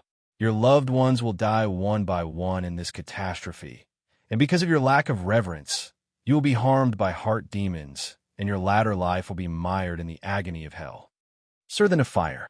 At website on Google to access chapters of novels early and in the highest quality. As he spoke, his body began to split open, blood oozing out continuously, rapidly turning into a bloodied figure, with even the bones at his joints revealing a dreadful whiteness. If you find any errors, ads pop up, ads redirect, broken links, non-standard content, etc., please let us know. Report so we can fix it as soon as possible. Chapter 618. Gu Wen and Li Xuanda, watching the emaciated man's abnormal state, profound, mysterious Zhenren's brows furrowed tighter, and he immediately became cautious. Although the emaciated man's cultivation level posed no threat to him, the chill that ran down his spine as he listened to the man's curse was inexplicable. The bloodied, emaciated man's face twisted into a fierce grimace, his eyes filled with bitter resentment as he stared at profound, mysterious Zhenren. Quickly, the emaciated man dissolved into a puddle of blood, transforming rapidly into a foul gas, leaving behind only a shallow pit. Profound, mysterious Zhenren looked at the pit, his brow tightly knit, his eyes filled with confusion, and his heart stirred with unease. He was full of dread for that Tai, immortal monarch, feeling that Tai, immortal monarch, was even more fearsome than Profound Star, immortal monarch. Profound Star, immortal monarch, at most, made a fool of all living beings, while Tai, immortal monarch, would not tolerate any refusal from anyone, even being ruthless to his own followers. Could it be that the mountain god speaks the truth, that the immortal gods have no obligation to be kind to all living beings, and that mortal spirits shouldn't assume their own perspectives when considering the immortal gods? Profound, mysterious Zhenren thought with a furrowed brow. The mere recollection of the emaciated man's face sent shivers down his spine. What right did a Mahayana realm cultivator have to curse him, a celestial and earthly immortal? But the mere thought of that enigmatic Tai, immortal monarch, prevented him from calming his heart. He could only focus on the medicinal herbs in the garden, hoping to divert his attention. The distant battle continued unabated, lasting several days, with the evil demons of the innate human race finally being expelled, and the Tai Tsang dynasty once again defended its own territory. For tens of thousands of years, without Gu An's protection, the Tai Tsang dynasty always turned misfortune into a blessing, its foundation growing ever deeper. Although the Tai Tsang dynasty's tribulations had passed, profound, mysterious Zhenren's torment only increased. Since the curse, his cultivation practice grew increasingly agitated, especially at night, when his mana would run wild, and he began to see many illusions, all depicting the grisly deaths of his kin. He, too, had his own family and relatives. The Li family of the royal house of the Tai Tsang dynasty was also of his lineage. He even envisioned the dreadful scene of Li Xuando's death and the great chaos of the Tai Tsang dynasty, which only heightened his panic. He could only wait for the mountain god's arrival. Throughout the passing years, he had been able to meet the mountain god 2 or 3 times a month, and this was his confidence. He firmly believed that the mountain god was stronger than that so-called Tai, immortal monarch. On the 7th day of being cursed, Gu Wen finally arrived. Gu Wen still appeared in the form of a masked figure. For over the years, he frequently guided profound, mysterious Zhenren in his cultivation. Although profound, mysterious Zhenren had guessed that he was the supporting Dao sword venerable, he still preferred this form when meeting profound, mysterious Shinran. Seeing the mountain god leap down from the eaves, profound, mysterious Shinran stood up excitedly and said directly, "Preeminent mountain god, I have been cursed." Guan replied casually, "Don't worry, let me pick some medicinal herbs first." Hearing this, profound, mysterious Shinran immediately breathed a sigh of relief. The mountain god could surely see through his condition. Telling him not to worry meant that the mountain god believed the matter was not difficult to resolve. Half an hour later, after profound, mysterious Shinran finished sewing, he approached Guan. Before he could speak, Guan waved his sleeve, and a fresh breeze swept towards him. After the wind passed, he felt an immense sense of relief, as feeling unburdened washed over him. It was quite marvelous. The oppressive feeling from the past few days disappeared instantly. Profound, mysterious Shinran immediately knelt down, thanking Guan for saving his life. "There's no need for such formality. You are targeted by others because you've been worshipping me for years. In fact, you could leave. There's no need to stay here. I'm not the immortal or god you think I am. Staying here, such troubles could potentially arise again in the future," Guan said lightly, looking down at the kneeling, profound, mysterious Shinran from his diminished stature. Profound, mysterious Shinran looked up at him and spoke earnestly. "I understand that my perspectives in the past were too narrow. I am willing to worship you forever. You taught me how to cultivate, and I can also help those suffering who pass by. My current life is quite enjoyable to me." He spoke the truth. He felt that without Guan's guidance, he could never have reached the realm he had, let alone lived so many years. Following Guan, he saw the hope for longevity. He no longer hoped that Guan would become the immortal god he wished for, because Guan could grant him the power to fulfill his own ideals. Immortal gods truly had no reason to help mortal spirits, but he could, and the reason was simply that he wanted to help. Guan sprang up, stepping on his head to leap to the roof's edge, his back to him. He said, "Reflect on what being cursed feels like. It might just be an opportunity."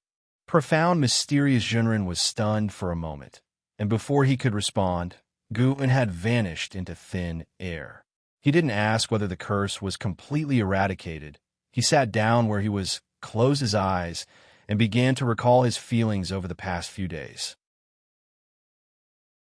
Guan had not left the Taitsong continent, but instead, he went to the imperial palace of the Taitsong dynasty.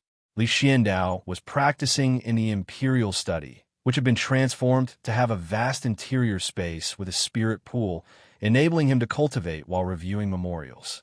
Footsteps reached Li Xiandao's ears. He opened his eyes to look, his face immediately breaking into a smile as he got to his feet, his dragon robe lifting with splashes of water, which swiftly evaporated. "You're here.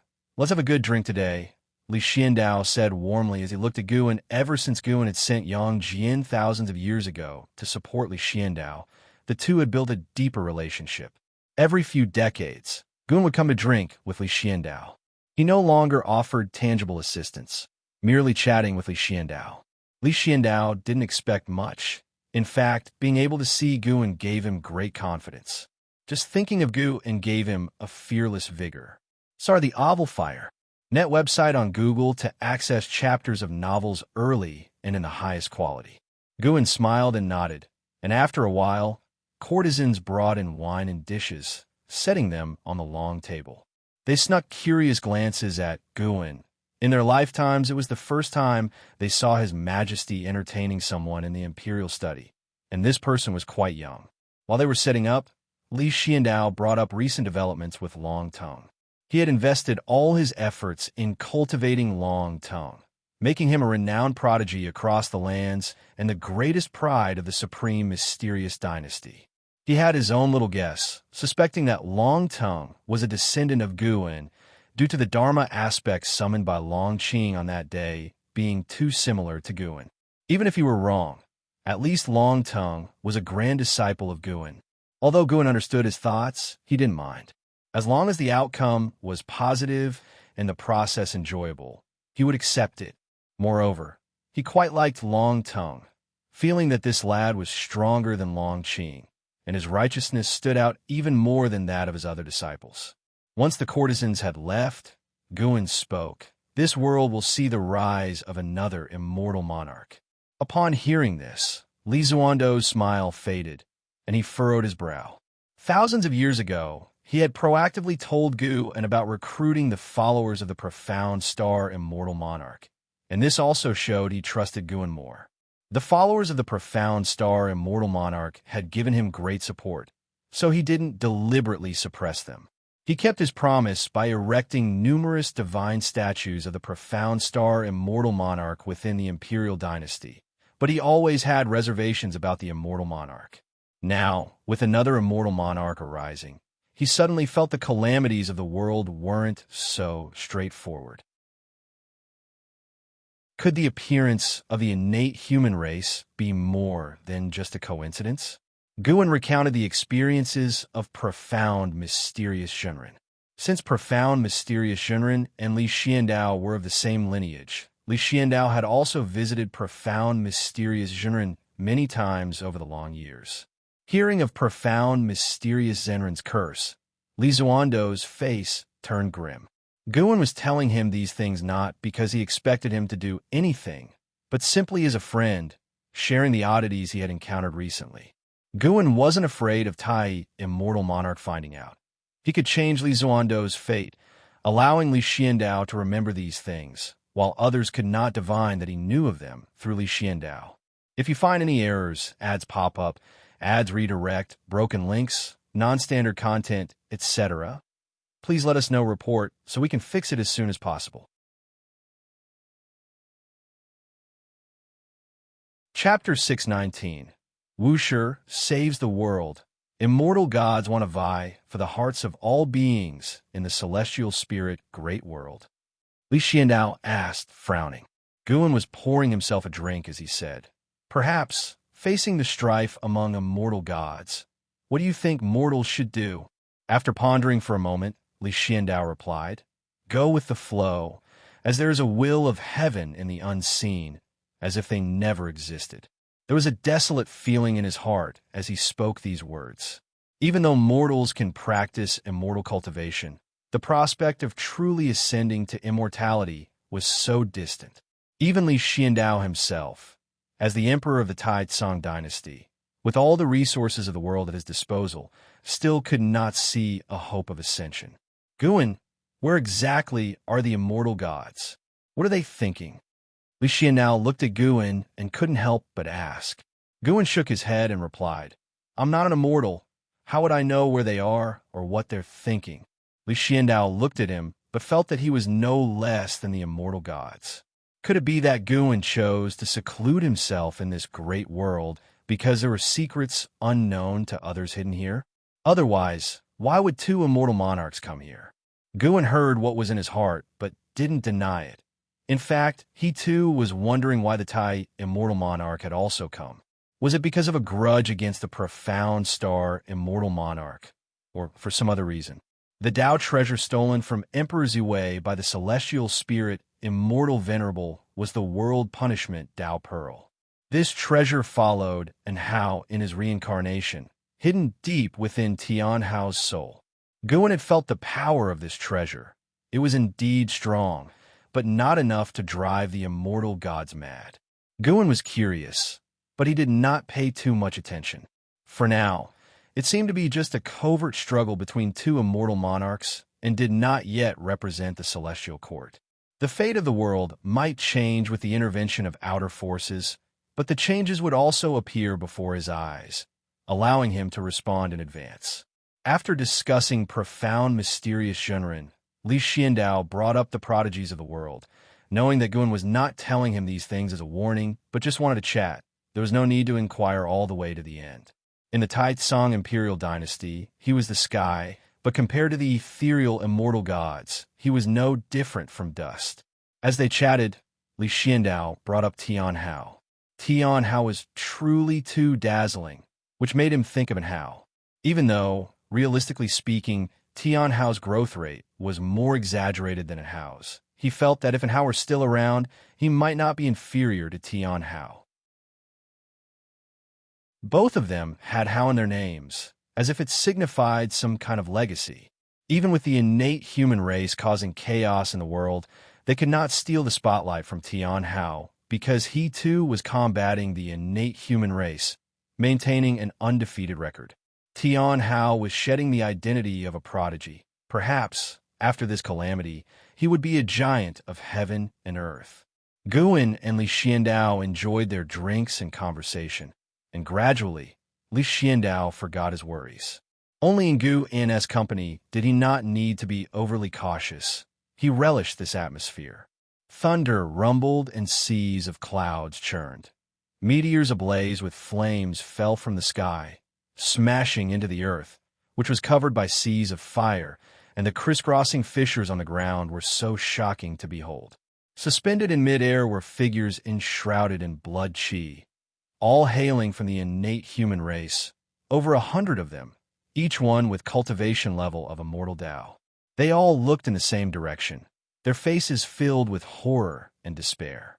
Looking in the direction of their gaze, beneath the thunderclouds stood a figure proudly against the sky, his hair dyed with blood dancing in the air, his physique robust, holding a broad saber in his hand.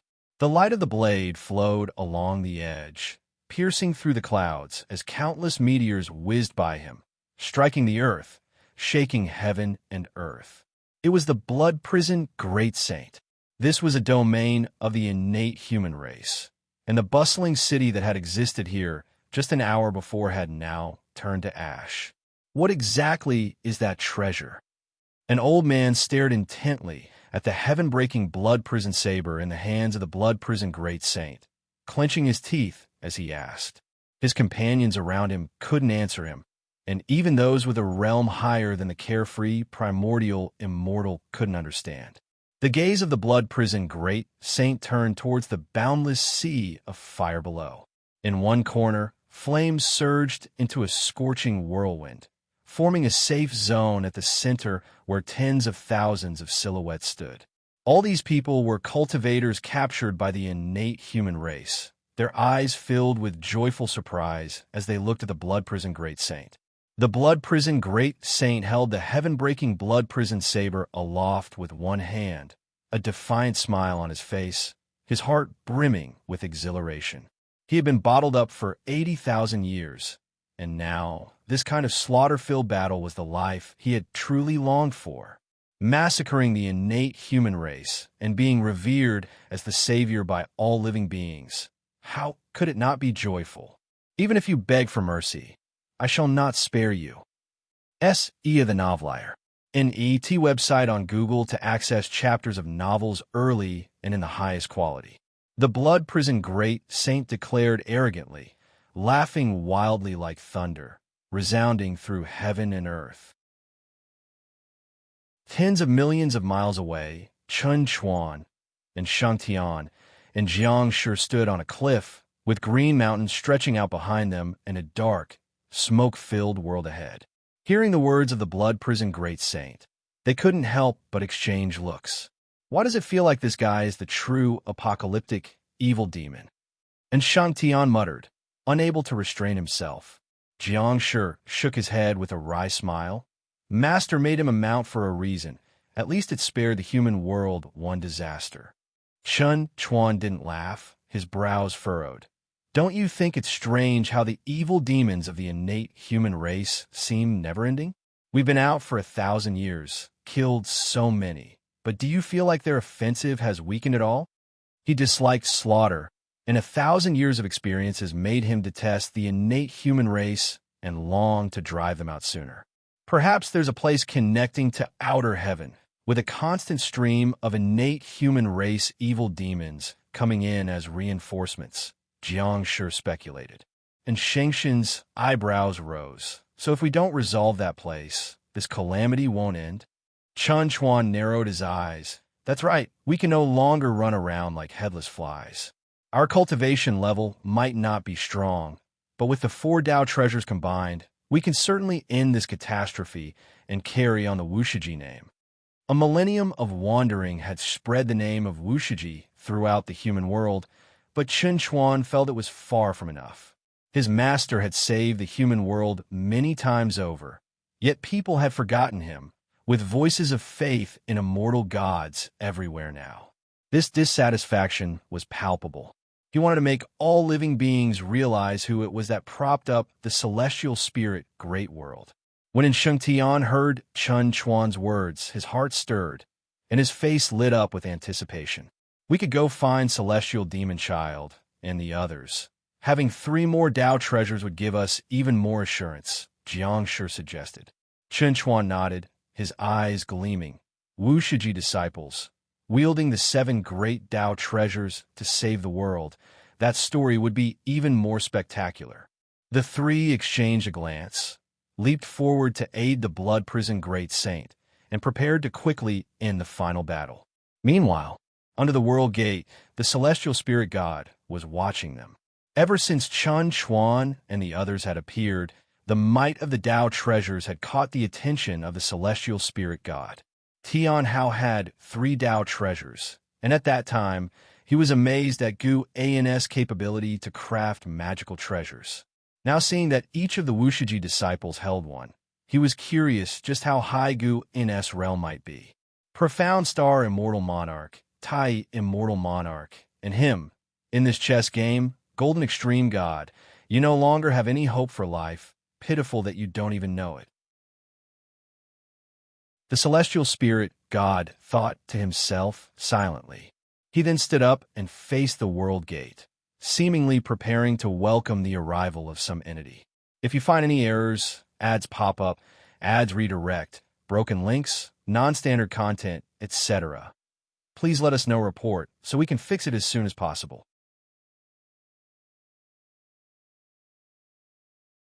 Chapter 6, 20 The 72 Immortals of Golden Cave. The celestial spirit god stood quietly in front of the world gate, his gaze calm, his thoughts unknown.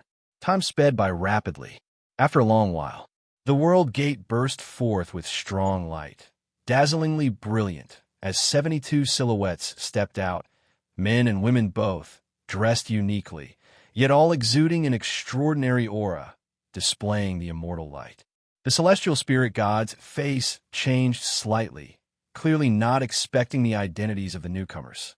Leading the way was a man in a purple robe, wearing a divine crown with delicately embroidered patterns and luxurious crystals adorning his robe, and 2 dragon horns on the crown reaching to the sky as tendrils of blue flame swirled around him while he walked.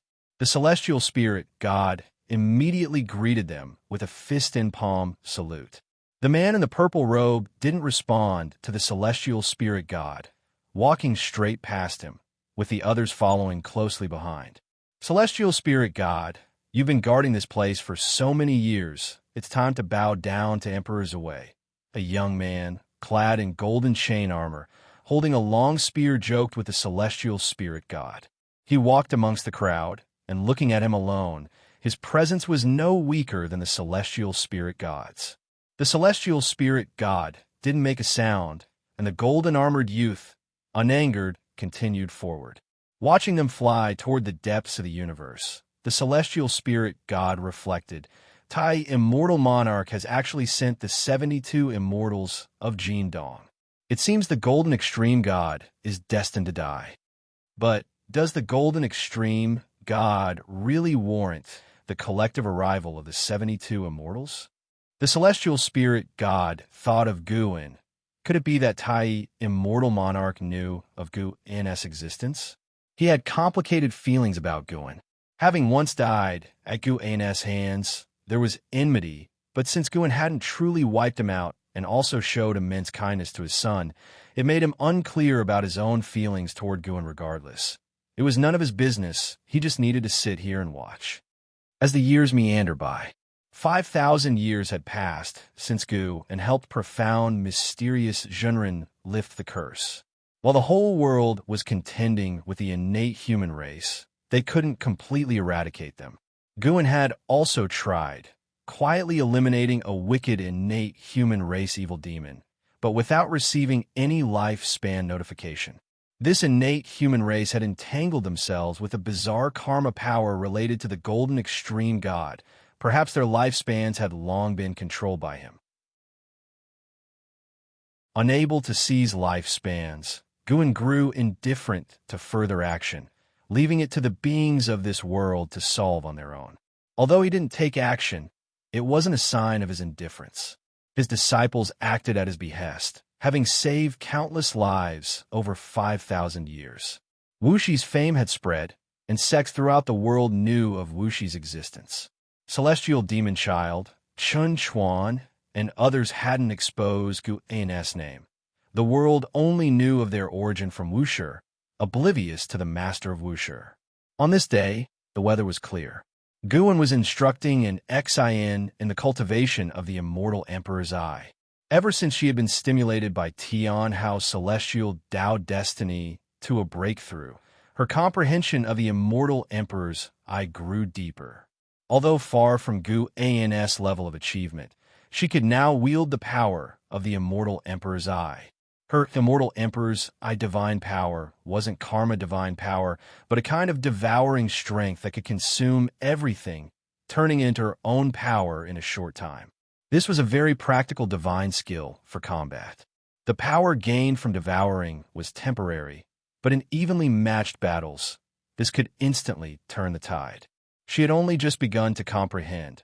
If she were strong enough to devour a part of the great Tao and make it fight on her behalf, the mere thought of such a scene was terrifying.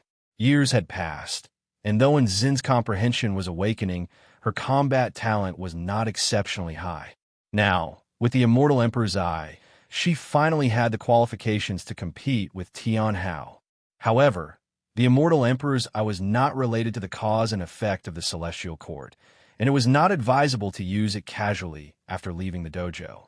Guan looked at an Xian, smiling as he thought. Unconsciously, an Xian had become the person who had been his companion for the longest time. He was very fond of this obedient and filial disciple, and his favoritism was overt. He wasn't afraid of the envy from other disciples because he felt hardworking and Xian deserved such treatment.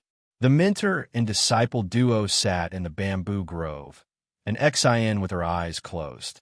On her eyelids, a pair of purple phantom eyes emerged, mysterious and eerie.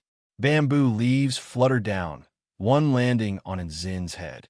Suddenly, an Xian opened her eyes and looked at Guan, saying, "Master, I have an ominous premonition. The more I comprehend this divine power, the stronger this feeling grows, as if some terrifying existence is approaching." Guan replied, "Trust your feelings, it is indeed so. In fact, the divine power you are cultivating is no longer the Calamity Absolute Eye, but a powerful divine power called the Immortal Emperor's Eye, which can even invoke the fear of the immortal gods."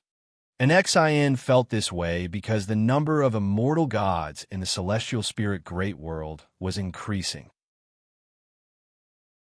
Over 3,000 years ago, 72 immortal gods on par with the celestial spirit god came through the world gate, one of whom reached the Taiqing golden immortal realm perfection. Guan had calculated that they were intricately linked with Tai immortal monarch, implying these immortal gods were very likely summoned by Tai immortal monarch. They infiltrated the celestial spirit great world undetected, hiding their identity and presence, wandering amidst the human world. Initially, Guan assumed they intended to emulate the golden extreme god and further propagate the name of Tai immortal monarch, but that was not the case. They seemed to be searching for something. Protected by the celestial Tao destiny, Guan could not hear their innermost thoughts. Now, Guan suddenly had a guess. Could it be they were searching for the Immortal Emperor's Eye? Once the Immortal Emperor's Eye was perfected, it would alarm the celestial court. Yet an Xian had not used the Immortal Emperor's Eye's power outside, so Guan still had faith in the dojo. His thoughts then shifted to another person. Tianhao, an innate immortal god. Such a being could not go unnoticed by the immortal gods. Speaking of which, Tianhao was renowned throughout the land, yet Golden Extreme God had never sought him out. It might have been coincidental in the past, but the fact that they never met to this day was surely not reasonable. Could it be that Tai, immortal monarch and profound residence, immortal monarch bore no grudges, and instead, something in this great world necessitated their competition? Fear of the immortal gods? Can I still use it in the future? Will it bring trouble to you, master? An Xian asked nervously. Guan laughed and said, "That's why you must continue to cultivate, develop it to the realm of great achievement, being able to control the immortal emperor's eye with ease, so that when you go out in the future, you won't reveal its aura." An Xian pondered and, looking up at Guan, asked, "Master, could the current chaos in the world have been caused by the innate human race because of me?" Guan said exasperatedly, "Do you think you're capable of that?" An Xian stuck out her tongue, chastened, her ears turning red, but she breathed a sigh of relief and smiled. It was good that it wasn't her. Although she did not have grand aspirations to save all living beings, she also did not want to bring about a world-ending calamity because of herself. However, there are currently dozens of immortal gods in the human world. Looking across the 3,000 great worlds, the place with the most immortal gods at the moment is our celestial spirit great world. Gu An's words piqued in Zin's interest, and she began inquiring about the whereabouts of the immortal gods. Source: web novel. Com. Updated on Endgo. Co. Chapter 621. Purple Dragon Star Monarch, greater karmic ties Gu and shared his understanding of the Golden Extreme God and the 72 immortals of Golden Cave, including the profound star Immortal Monarch and Tai, Immortal Monarch. When an Xian first began to cultivate the Immortal Emperor's eye, Guan felt she had truly grown up and should be introduced to the higher realms to broaden her horizons. An Xian was indeed shocked. Although tales of the immortal gods always circulated in the human world, she had not imagined so many immortal gods were wandering among humans. After listening to Gu An's explanation, an Xian fell silent for a moment before looking up and asking, "Master, is Tian Hao the reincarnation of my senior brother?" Guan did not evade the question. He simply nodded. An Xian pressed on. "Did you let senior brother become an immortal god because his destiny pattern originally belonged to immortal gods in his previous life, and Hao's talent was equally extraordinary, hardly that of a mortal being?" Guan reflected aloud. All one can say is, due to a mix of fate and chance, this was also the choice of the celestial spirit Immortal Venerable's will. He recounted the past of the celestial spirit Immortal Venerable, celestial spirit god, and Hao, which made Zin's eyes sparkle with a strange light. So the final great battle at the end of Era had so many grudges and grievances. Her senior brother truly was the child of heaven and earth, adored by the universe. An Xian continued to inquire, "Master, if the profound star Immortal Monarch and Tai Immortal Monarch were to descend and either enslave all living beings or attempt to capture senior brother, what would you do?" Guan looked at her and asked with a smile, "What do you hope your master would do?" An Xian blinked and said, "Logically, I hope master would not get entangled in karma again, but deep down am eager to see how master would fare in a contest with immortal gods." The descent of so many immortal gods excited an Xian. Her excitement wasn't about seeing immortal gods, but about her master's power. Despite the potential threats presented by so many immortal gods, Master still faced the world with a smile. Just how profound was his Tao practice? Guan met her gaze and said, "Immortal gods are indeed powerful, and your master would not provoke them without cause. If an immortal god provokes you, would you kill them?" An Xian really wanted to ask this question, but she held back, not for fear of offending, but because she wanted to retain some suspense and anticipation. While Guan and an Xian were discussing immortal gods, the wandering immortal gods in the human world finally met each other. Mountains surrounded a large lake, with dense forests by its edge where the mist rose among the trees. The Golden Extreme God stood at the lake's shore, frowning deeply while scanning all around him, clutching a long spear in his hand. "Golden Extreme God, you truly are exhaustive in your efforts. If I were the profound star immortal monarch, I would be moved and support you greatly. Oomph. Who doesn't know that profound star immortal monarch has a mad dog at his disposal, committing acts that offend the heavens and harm reason? Without the profound star immortal monarch's protection, that mad dog would have been severely punished by the celestial punishment, turned to ashes. I heard that profound star immortal monarch once descended to have a secret meeting with a mortal woman. Fearing violation of the celestial rules, he let the golden extreme god extinguish his mortal offspring. A celestial god who chooses not to guard their domain, but instead meddles in dirty affairs, is truly laughable. Indeed, those who don't know might think he hasn't ascended to immortality. Why does the propagation of the great Tao require the personal intervention of a celestial god? Each voice came from different directions, laden with mockery. Looking closely, there were figures moving through the forest, and even on the surface of the lake, figures appeared as if hiding and emerging. Golden Extreme God didn't show anger. His expression was extremely ugly as he gritted his teeth and spat out 6 words, 72 immortals of Golden Cave. A look of despair flashed in his eyes. He could tell that the incoming party harbored ill intentions. If it were merely a provocation, why would the 72 immortals need to personally surround him? As he kept silent, the 72 immortals of Golden Cave emerged from the thick fog, all of their gazes falling upon him, making him feel as if he were being pricked by thorns, deeply uneasy. Golden Extreme God tried to remain calm and turned his gaze toward the man in the purple robe with the most imposing aura, lifted his hand in salute, and asked, "Purple Dragon Star Monarch, what matter requires mobilizing all 72 immortals of Golden Cave?" Purple Dragon Star Monarch was the leader of the 72 immortals of Golden Cave. Unlike the others, he hadn't mocked Golden Extreme God. The indifference on his face conveyed a sort of disdain that overlooked all. In response to Golden Extreme God's inquiry, Purple Dragonstar Monarch didn't answer. He took steps forward until, stopping, they were less than 3 paces apart. Golden Extreme God was burly, yet Purple Dragonstar Monarch stood a head taller than him, so that in front of Purple Dragonstar Monarch, his imposing aura suddenly weakened. Purple Dragonstar Monarch slightly raised his chin, his gaze looking down at Golden Extreme God, who didn't dare to meet his eyes.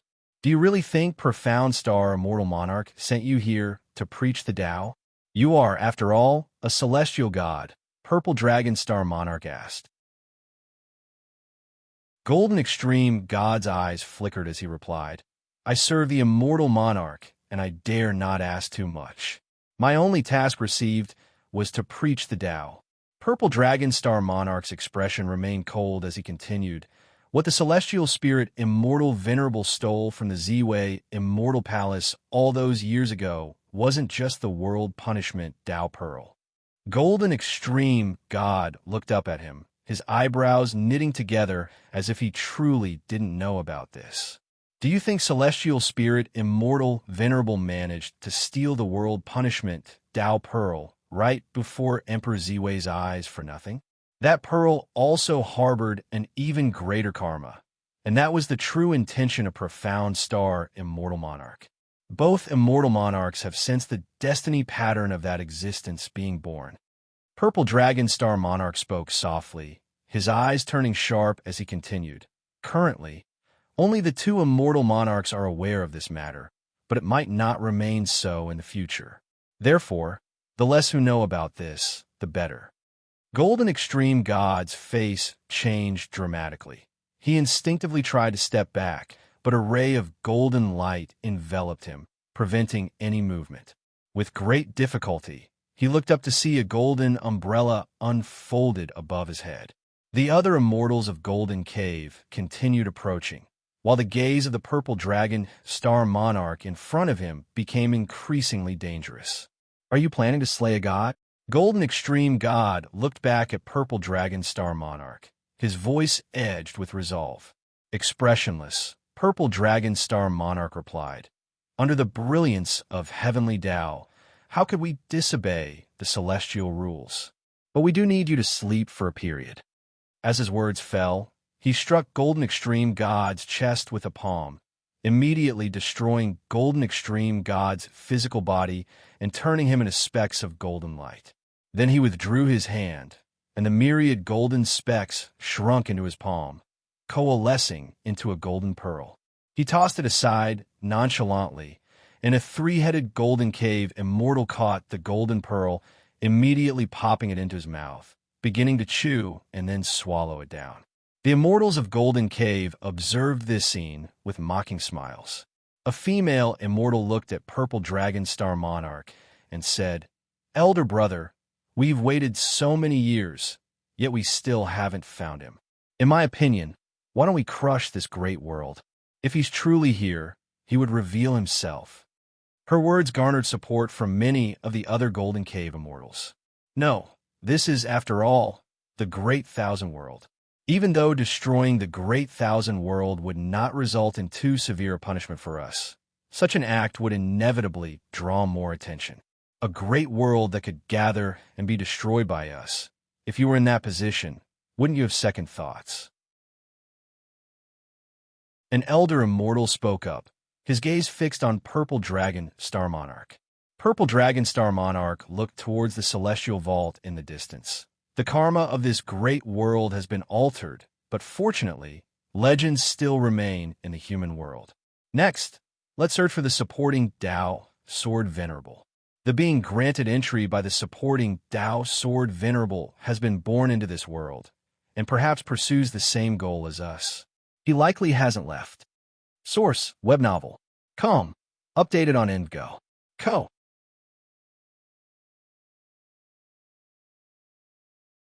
Chapter 622. The name of Wuxia. When the 72 Immortals of Jin Dong wanted to find Guan, as soon as the thought arose, Guan sensed it. He didn't care. He had already erased his causality in the world, even from his disciples and acquaintances. Of course, if the 72 Immortals of Jin Dong came to the Qinquan sect, perhaps they could find him. But even if they found him, they wouldn't be in for a treat. Guan observed an Xian restarting her immortal cultivation, his thoughts falling on Tian Hao. It now seemed that the celestial spirit Immortal Venerable had stolen not only the world punishment Tao Pearl from the Ziwei Immortal Palace, but also in Hao. Or rather, it was mainly about in Hao. The celestial spirit god had long delayed destroying the celestial spirit great world, and the celestial court had not urged it. Perhaps deeper forces were preventing the celestial spirit, involving even Emperor Ziwei. Stronger forces were restraining the celestial court from destroying the celestial spirit great world, an event that did not leave Guan feeling fortunate. Without these causalities, Guan would not have come into contact with the celestial court so prematurely. Of course, these were just hypotheses. He had already established a connection with Hao and the celestial spirit great world. He wouldn't avoid them unless he was truly no match. With the arrival of the 72 Immortals of Jin Dong, the destiny of the celestial spirit great world changed once more. Guan calculated that the profound star Immortal Monarch and Tai Immortal Monarch would descend into this great world. After their arrival, the Great Thousand World would meet its end. Due to the celestial Tao destiny, the future had many vague areas, but he could see the general trend and duration. Celestial gods, star monarchs, immortal monarchs. Guan pondered the hierarchies within the celestial court, wondering what realm he needed to reach to not fear the court's threats. He began to feel the celestial Tao destiny. With the descent of the 72 Immortals of Jin Dong, the celestial Tao destiny in the universe surpassed that of the past. The celestial Tao light layer enveloping the great world condensed infinite golden light, illuminating the universe, dazzling and bright. Guan had always been curious about celestial Tao destiny. At this moment, he realized that celestial Tao destiny was harder to comprehend than the great Tao, primarily because the great Tao had no will, whereas the celestial Tao seemed to harbor some will, possessing a strong exclusivity. After the golden extreme god was devoured by the golden cave immortal, the innate human race did not disappear. They continued to plague the human world, and they could not be completely eradicated. Although it was impossible to eradicate the innate human race in a short period of time, those who opposed them continued to build their renown. More and more prodigies rose. To the mortal spirits, this was the worst era, but for the sects of immortal cultivation, it was the best. They began using the innate human race to train their disciples. Time swiftly passed, and 1,000 years went by. In the extreme northern lands of the world, snow filled the skies, and mountains and rivers were covered in snow. Xian, Blood Prison Great Saint, Chun Chuan, Celestial Demon Child, Celestial Cyan, Tian Bai, and Sheng Tian, and Jiang Shishing walked along the mountain ridge. The snow falling on them rapidly evaporated, turning into white mist and dispersing. "I didn't expect you to come," the Blood Prison Great Saint said with a smile, looking at Xian walking ahead. Xian snorted. "Nonsense. I'm also a part of the beginningless. Naturally, I must unite with you."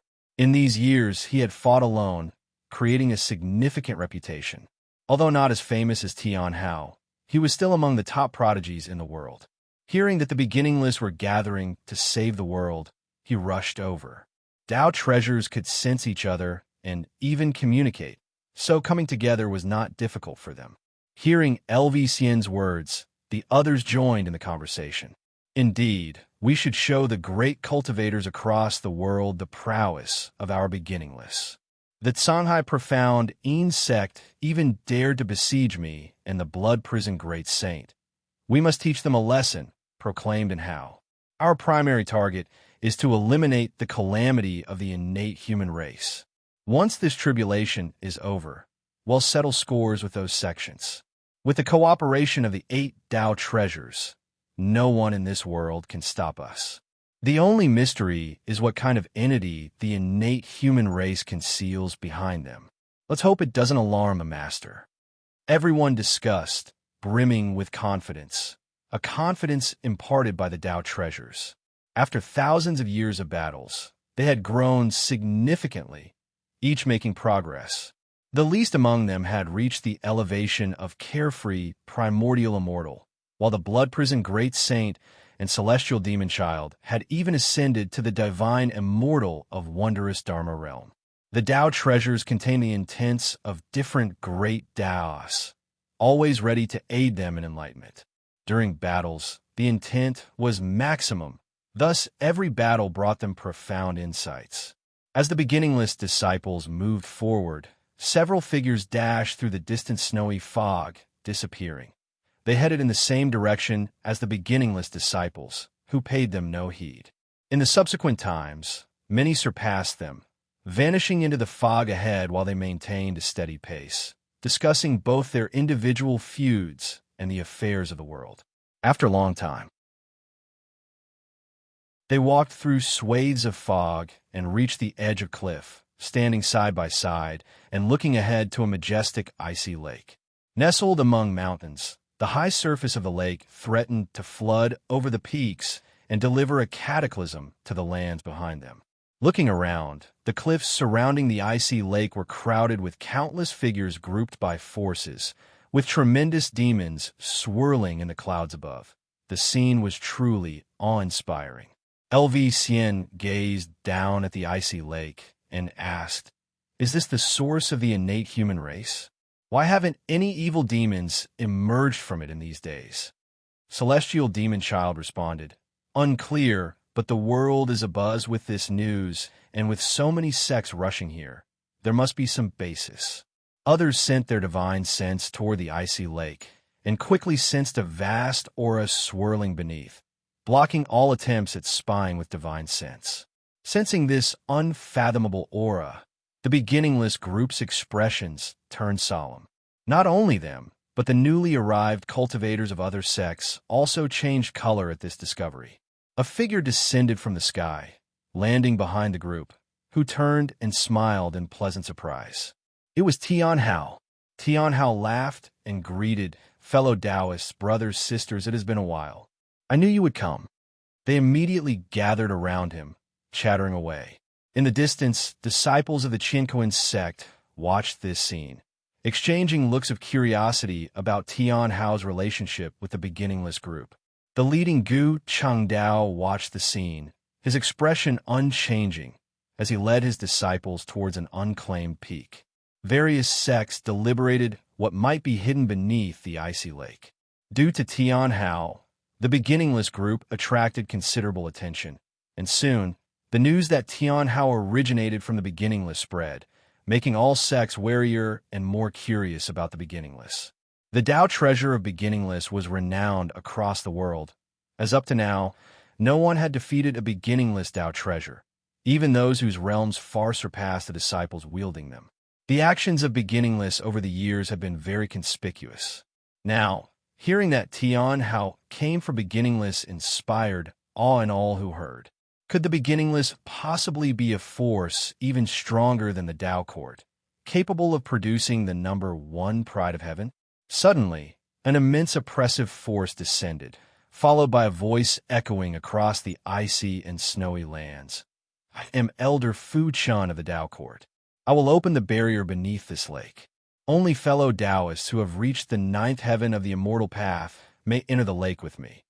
Others must stay outside to guard against any attack from the innate human race. As the voice faded, the sea of clouds above churned violently, forming a massive vortex. The beginningless group looked up to see a giant sword materializing at the center of the vortex. Larger than mountains, a broadsword with a sharp blade and ancient hilt, exuding an air of endless antiquity. As the sword descended, its handle became visible, with an old Taoist standing upon it, his right hand on his chest, casting a spell. That's one of the 4 divine swords of the Tao court, the sky-breaking sword. Someone exclaimed, revealing the origin of the sword. Source: web novel. Com. Updated on Indgo. Co.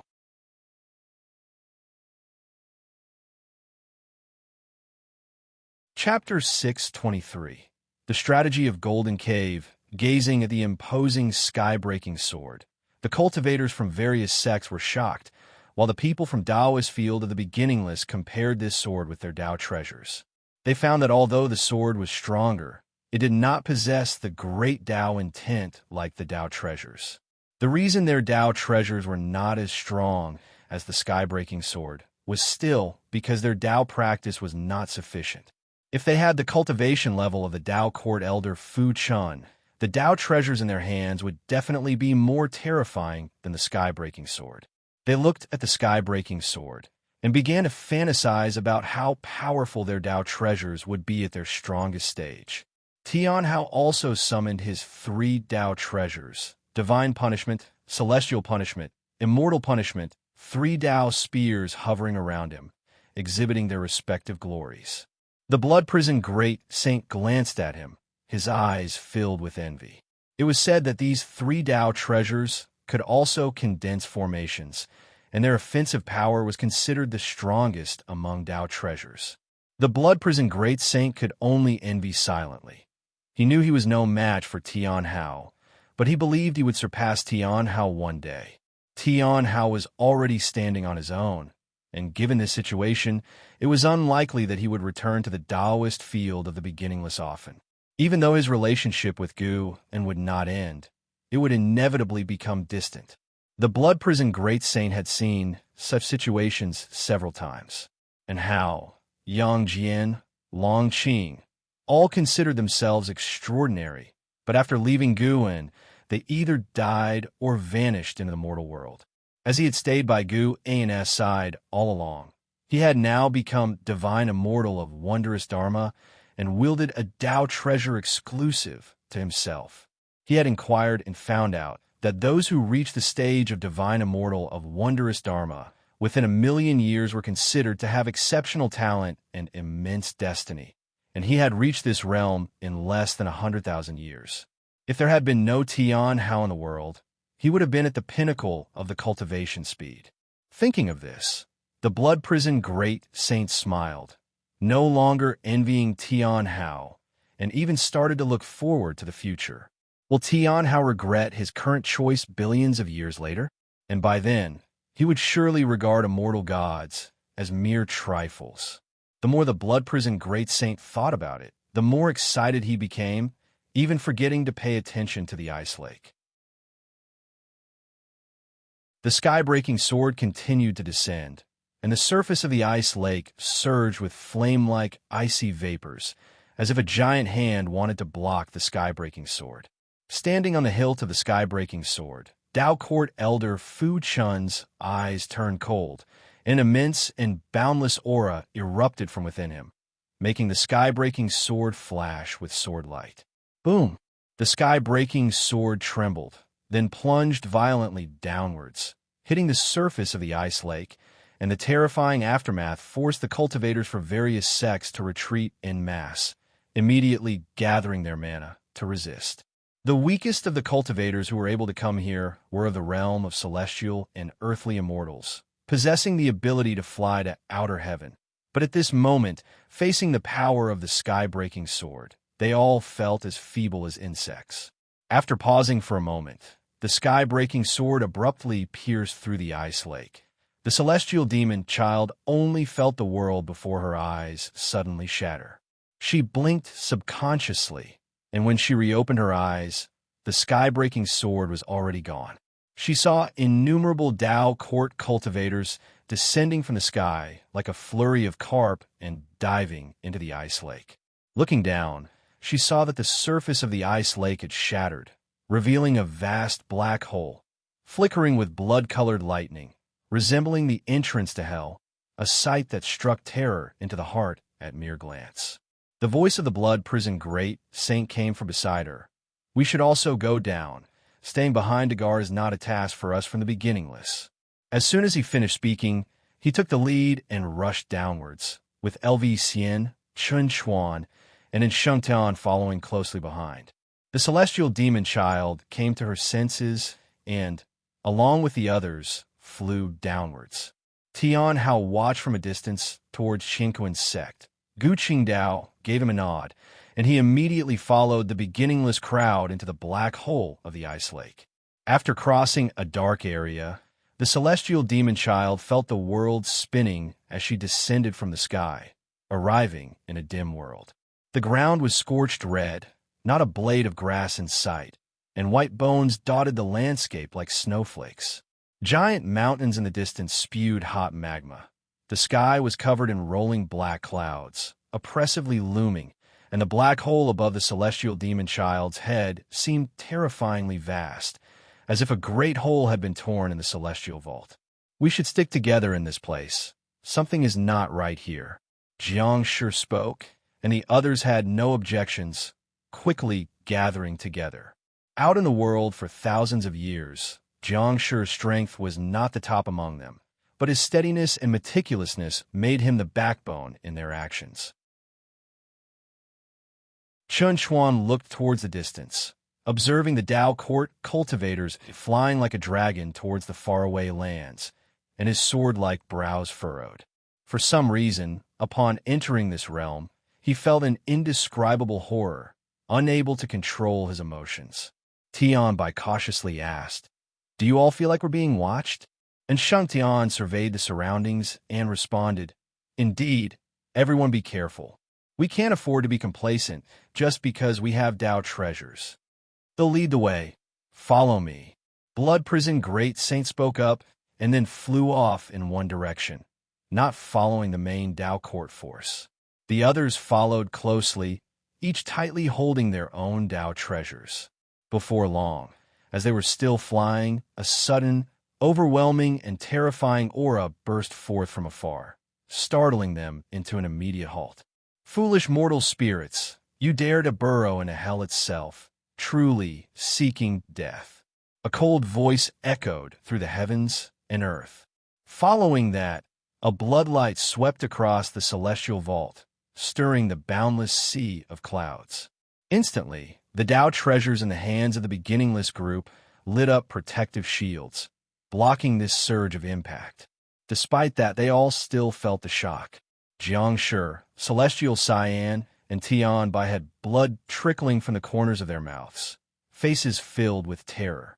LV Xian quickly raised his hand, and the 12 extreme heaven-calming world bead flew above everyone, rapidly expanding, emitting strong light, creating layers of Tao light with each layer being a different color. Layer upon layer, forming a gigantic tower's phantom image, where each layer of Tao light reflected the heavens and earth if looked at closely. Celestial Cyan lifted the Cyan-hung Linglong Tower. Tian by held the White Spirit Exquisite Tower in one hand and cast spells on it with the other. From within the twin towers emerged two mystical birds, one cyan and one white, intertwining as they rose high, spreading their wings over the phantom tower, creating a second layer of defense. Before they could even discuss their situation, a deafening roar came from the distance, with the oppressive might of battle sweeping over them, drastically changing their expressions. "What kind of realm is this?" And Xianxia exclaimed. He thought of the oppressive force that the mysterious outer heaven evil demons brought to all beings at the end of the last era. Equally impenetrable, equally invincible. Just as LV was about to speak, a violent wind came sweeping from afar, a blinding light submerging everything between heaven and earth, causing all things to lose their color. Meanwhile, alongside a great river, the 72 immortals of Golden Cave were advancing. Purple Dragon Star Monarch led at the forefront, looking at his right hand where a blood pearl floated in his palm, displaying a great battle within it, including the figure of Tian Hao. Tens of thousands of Dao Court great cultivators were surrounding a world-level evil demon of the innate human race. The vast majority could only maintain the formation, unable to join the battle.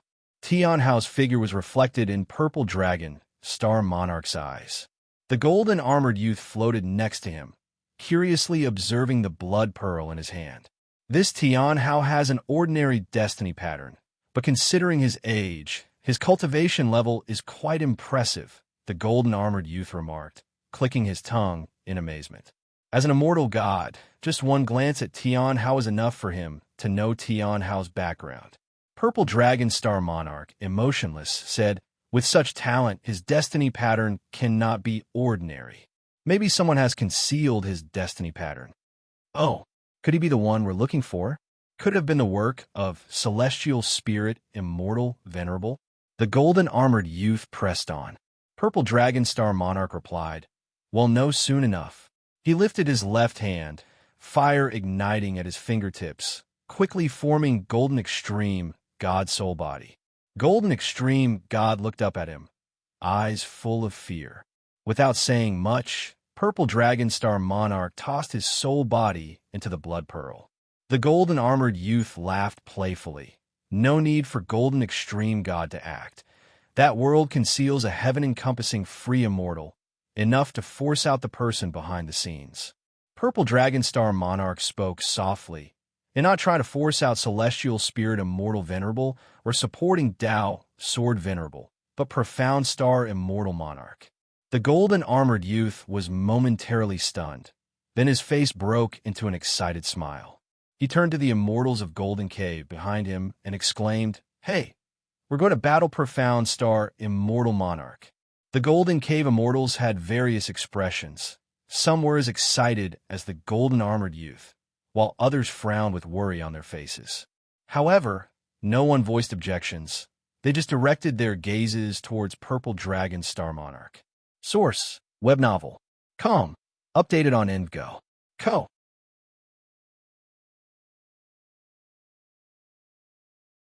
Chapter 6, 24 World Subduing. Floating mountain aspect. Heaven and earth were in a tumultuous state, with fierce winds and swirling sand mingled with shattered bones rampaging across the landscape, as if nature itself was in a furious rage, punishing those who dared to offend it.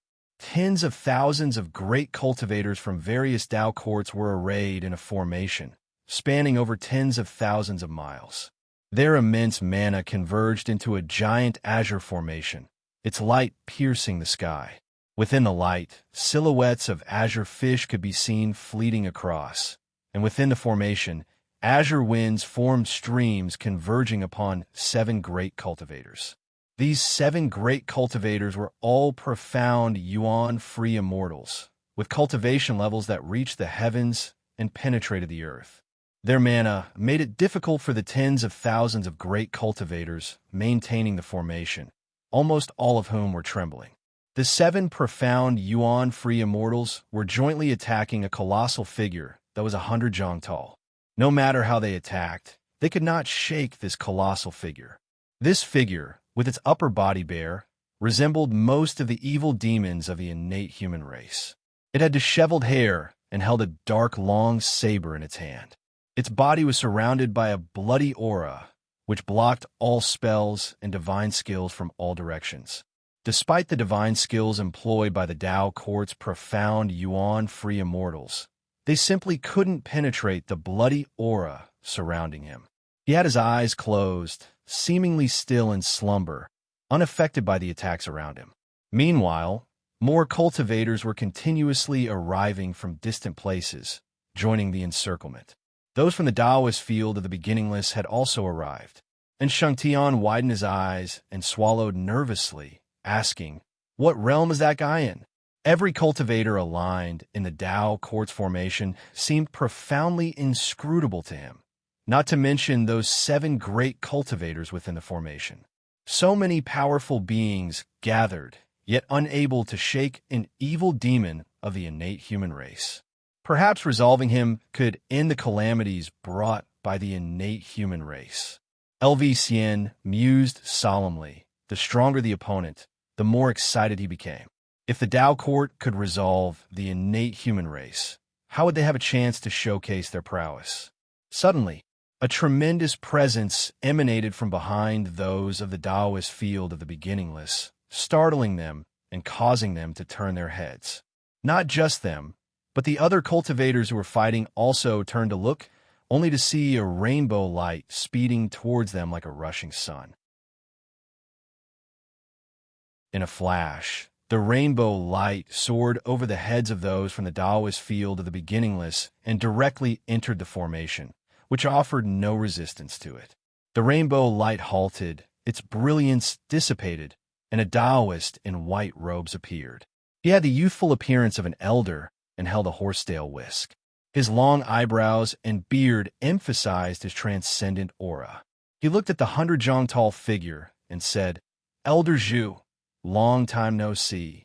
Indeed, he was the master of the Dao Court, Yuan Songzi. Seeing Yuan Songzi appear, the great cultivators on the side of the Dao Court all breathed a sigh of relief and smiled. The Dao Court, as an alliance-like sect, had managed to gather various sects together and establish a new sect. The leader of such an influential lineage surely possessed extraordinary capabilities. The great cultivators present were all high-ranking members of the Dao Court and had witnessed Yuan Songzi's capabilities to some extent. In their hearts, Yuan Songzi was the strongest being. As long as he was present, all difficulties would be resolved. The 100 zhang tall figure then opened his eyes.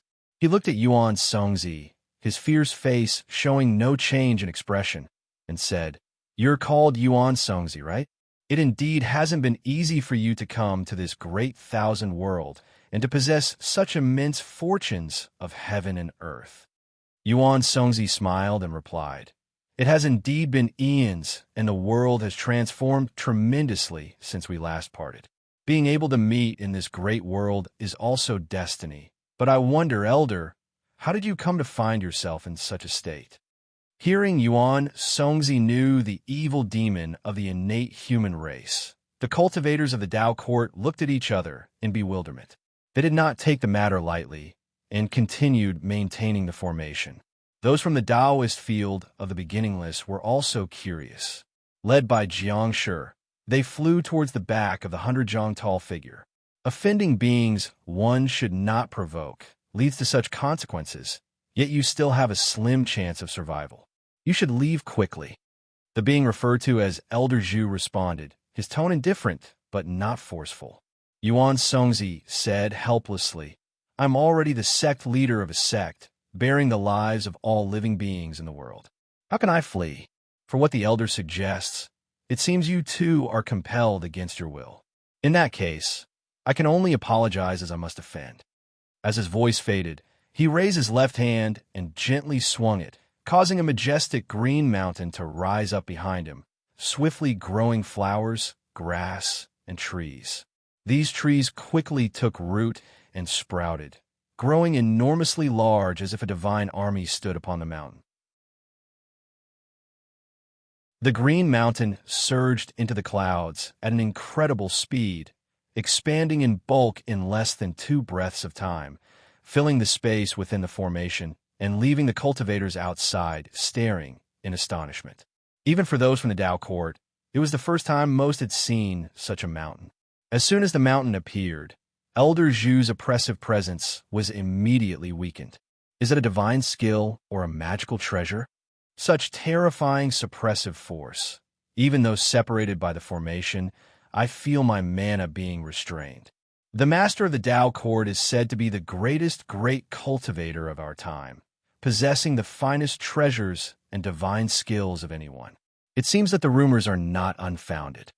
Indeed, not to mention our master, he truly deserves to be called the best of our era. This must be some kind of power of the great Tao. The inhabitants of the beginningless were amazed by Yuan Songzi's power. Facing the divine skill displayed by Yuan Songzi, Elder Zhu's eyes flashed with admiration, and he exclaimed, "I had not expected you to refine the world-subduing floating mountain aspect to such a degree. Giving you this legacy was not a waste, but alas, you have not stepped into the realm of Luotian, and in my presence, you are still but an ant." As his words fell, his expression turned fierce. He suddenly raised his long knife, and in a flash of the blade light, boom! The Tao court's grand formation was instantly shattered, a terrifying shockwave flinging everyone, including the 7 profound Yuan-free immortals who had previously surrounded Elder Zhu. During their backward flight, half of the great cultivators from the Tao court side were annihilated. The people from Beginningless, thanks to the protection of their Tao treasure, managed to survive, but were completely disoriented, staring unbelievingly at Elder Zhu. Standing in front of the world-subduing floating mountain aspect, Yuan Songzi furrowed his brows as he raised his hand to block the knife energy, with the giant green mountain behind him trembling as if it were about to shatter. Waves of shock surged within Yuan Songzi's heart. Heaven-encompassing, free immortal.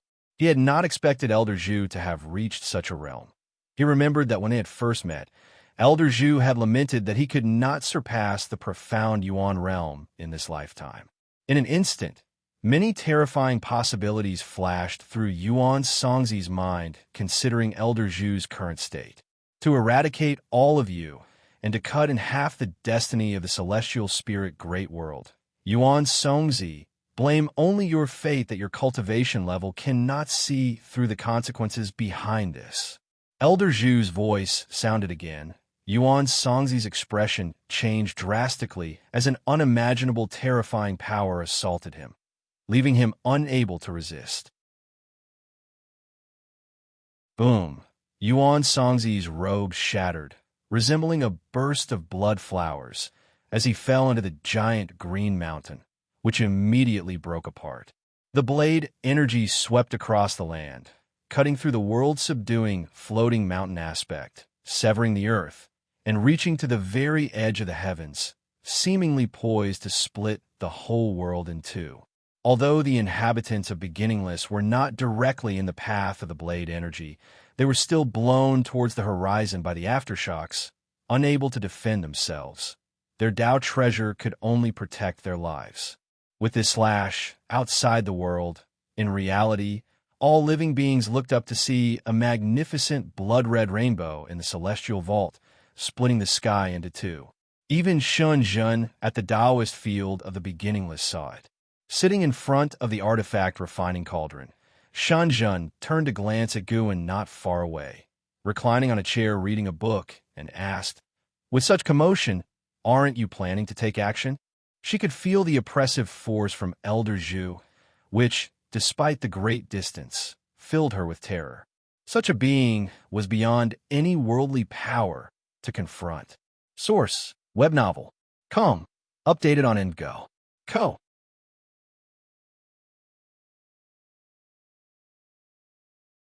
Chapter 625, Mysterious Magic Shadow Master. Upon hearing Shunjun's words, Guan did not stand up or look towards her, merely responding casually, "Don't worry. The ones showing off their power are just pawns. This world is not going to be exterminated yet." Pawns? Shunjun was stunned. She stood up and walked towards Guan. She squatted down in front of Guan and feigned helplessness. "Can I watch this great battle?" In the past, Guan had used his divine skills to let them peer into the battle from beyond the heavens from within the dojo. She was eager to know who was carrying the terrible pressure that enveloped the heavens and the earth, and what kind of being would appear next. Guan waved his hand casually, and Shunjun turned her head to see blue smoke coalescing on the artifact refining cauldron, showing the scene within that mysterious world. Elder Zhu, holding a long saber, stood like a primeval demon god amidst the mighty clouds of dust, towering into the sky with unparalleled dominance. Shunjun immediately sent a message to an Xian and ghost mother of ephemera, inviting them to watch the battle. Yuan Songzi, who had reached perfection in the profound Yuan-free immortal realm, was no match for Elder Zhu, who shattered the hope of the Dao court with a single strike. Yuan Songzi, deemed invincible in the world by the hearts of Dao court cultivators, could not withstand even one move from Elder Zhu, and those who survived did not dare to step forward. The heavens and earth were vast, and evil demons of the innate human race started flying into the black hole in the sky, signifying that the external defenses had been breached.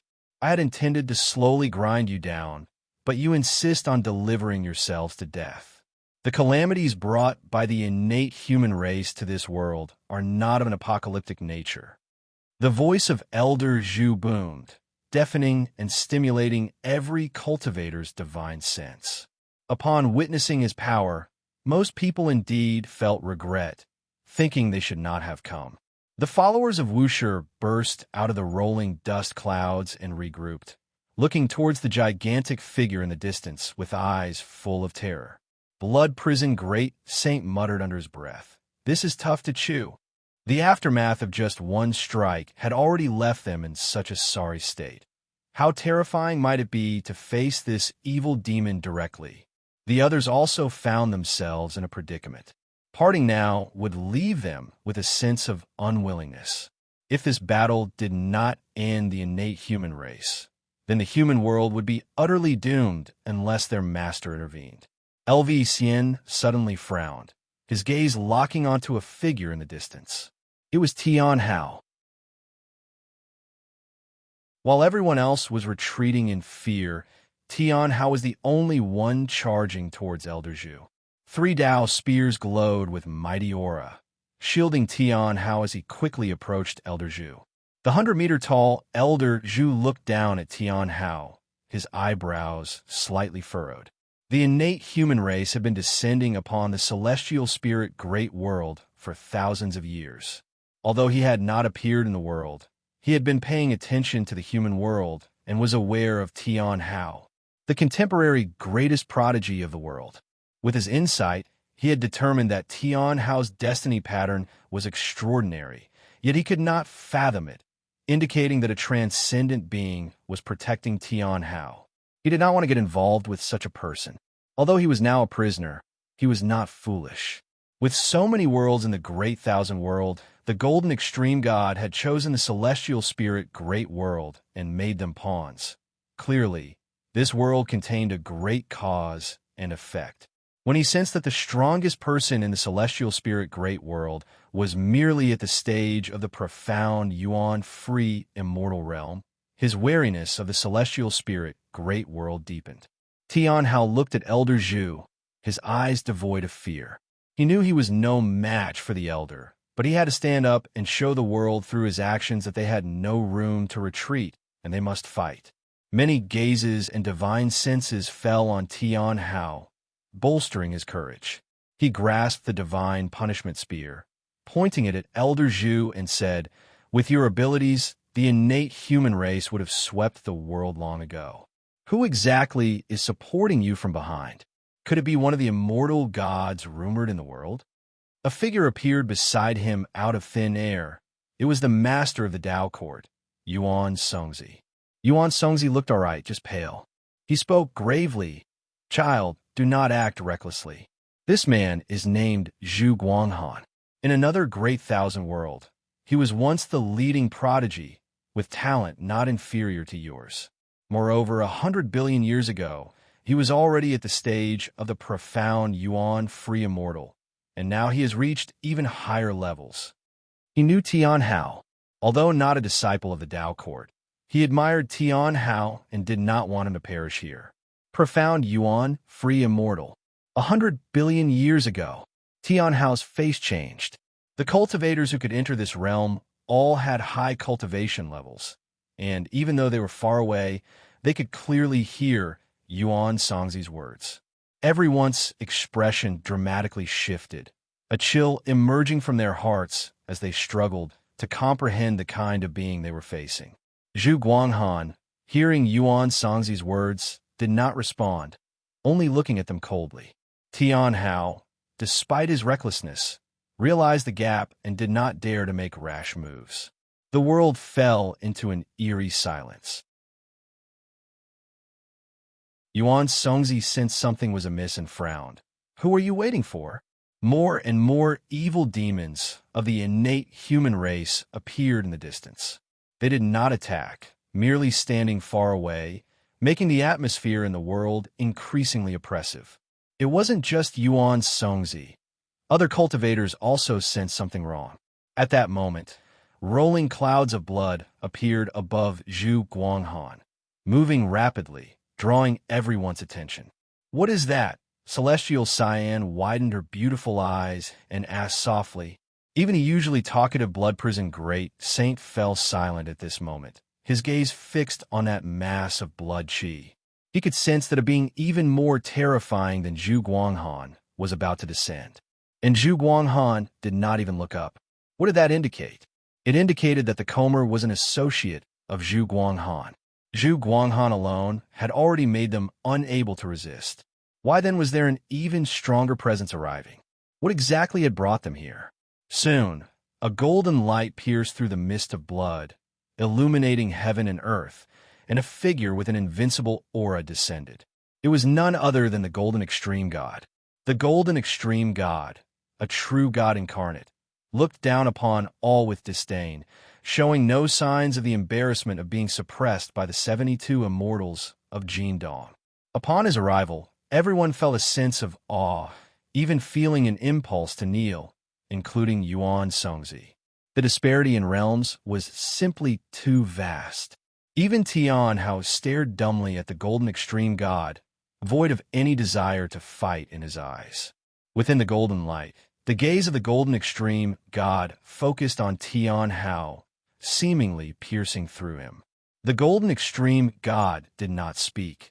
He lifted his right hand, and his index finger pointed toward Tian Hao.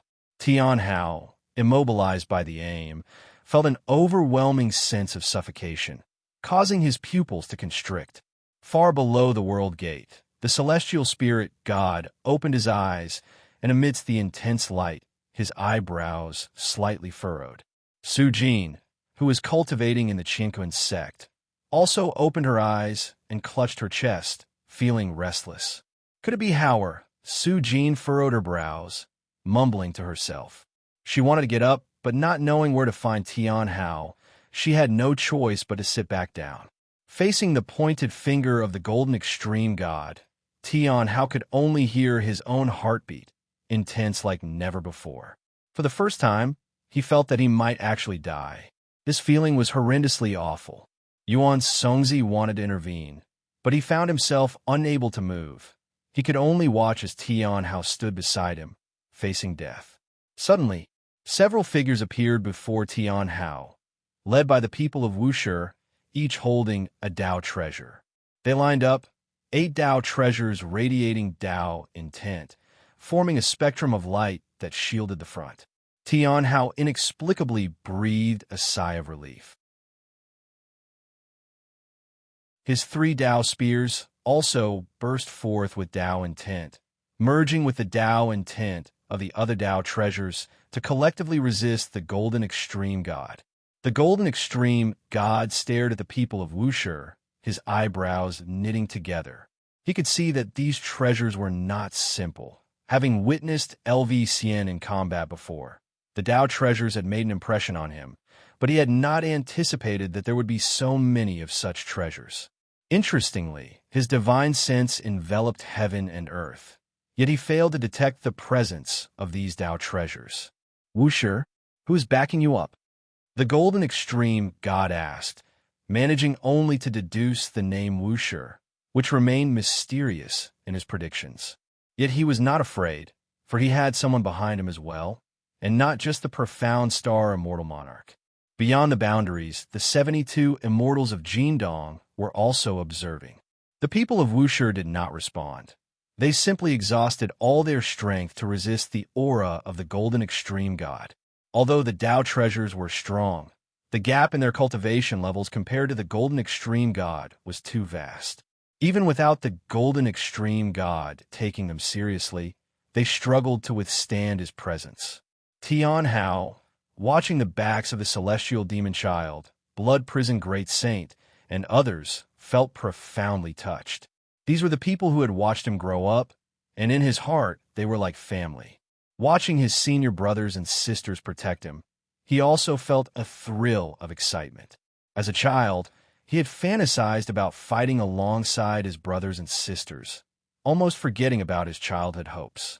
Seeing that they refused to answer, the golden extreme god snorted coldly and pushed his finger forward, releasing a terrifying aura that seemed to crush the people of Wuxia. Yuan Songzi, being the closest, felt as if his soul was about to scatter. As a fully realized, profound Yuan-free immortal, fear was all that remained in him, unable to maintain the usual indifference. However, the sensation of terror came quickly and left just as quickly. He felt as though he had fallen from the sky to the ground unharmed. The sense of survival after a calamity made him gasp for air, and he looked up at the golden extreme god with confused eyes. However, he saw the golden extreme god frowning, his gaze seeming fixed on someone. He unconsciously followed the direction of the golden extreme god's gaze.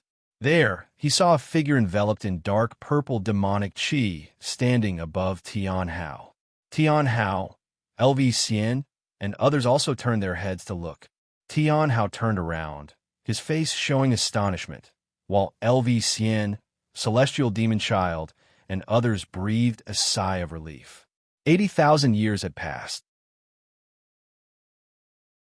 The world had long forgotten this shade of demons, and the cultivators in this realm, faced with this shadow of demons, felt only confusion and curiosity, with no one recognizing the origin of this demon shadow. "Master!" Xian exclaimed excitedly, turning his head back to face the golden extreme god, his eyes filled with contempt, as if to say, "You're finished." "Master?" Tian Hao widened his eyes, looking closely. The silhouette of the demon shadow indeed resembled his master. He had not expected his master to appear. He had never seen Guan in action and thought that Guan, having retreated to the Taoist field of the beginningless, would disregard worldly affairs. The golden extreme god, looking at Guan's demonic shadow, asked, "Are you the master of Wuxia?" Guan did not respond. He stepped forward from in front of Tian Hao, and Xian, celestial demon child, and others made way, their gazes filled with adoration and fervor. Yuan Songzi, looking closely at Guan, could not see through him. The demonic qi around Gu and was so scorching it made his divine sense ache. Source: web novel. Com. Updated on Info. Co.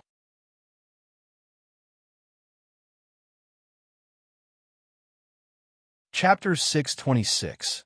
No need to take action. Personally watching Guan's demonic shadow approach, the golden extreme god furrowed his brows.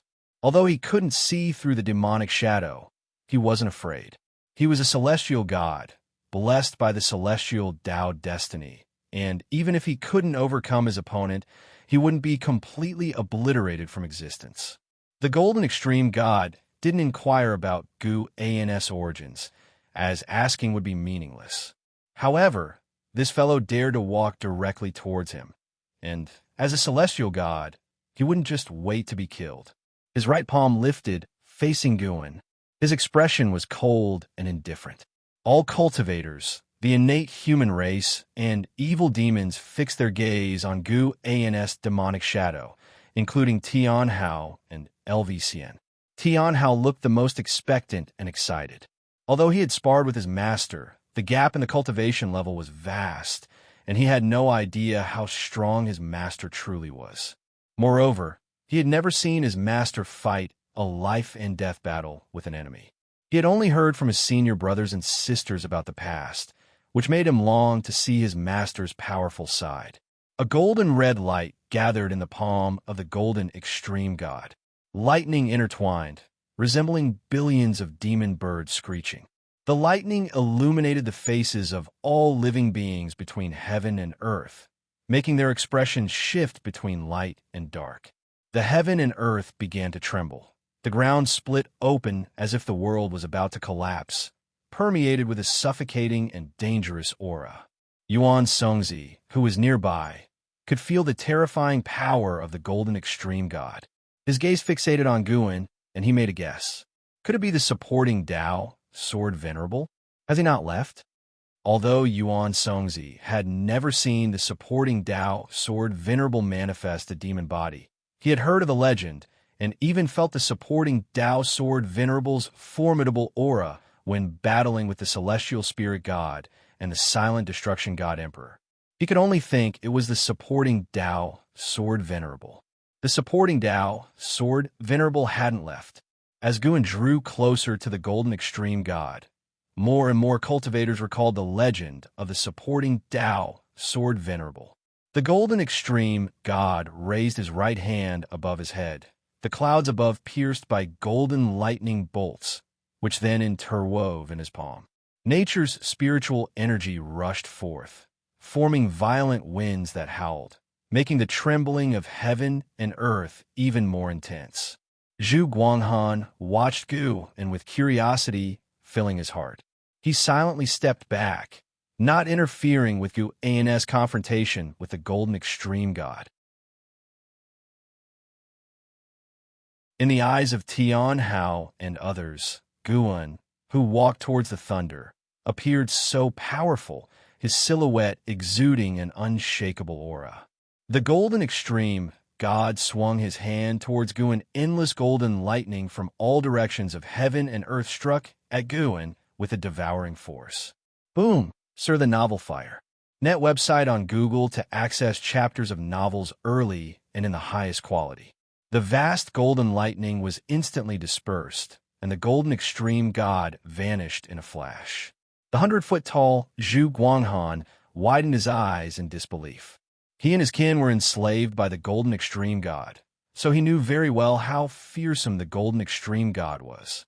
Even though he had become a heaven-encompassing free immortal, in front of the golden extreme god, he was no different from a mortal spirit.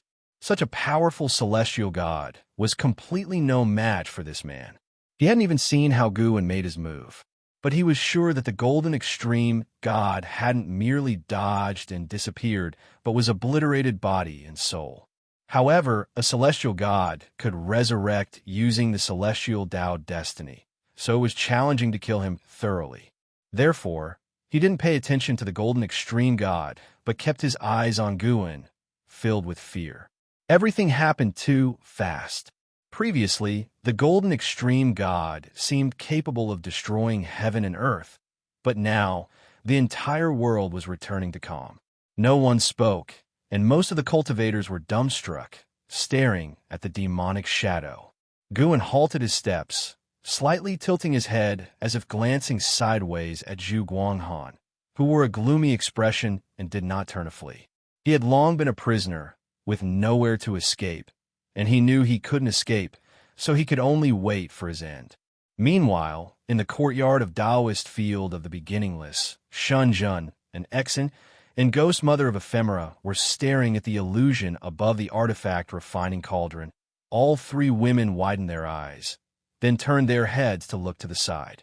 Guvan still lay on the chair reading a book, making them look back and forth, confirming that the demonic shadow on the battlefield was identical to Gu An's figure. Is that an avatar? And Xian couldn't help but ask Gu and turn a page of his book and said, "Yes, dealing with those guys.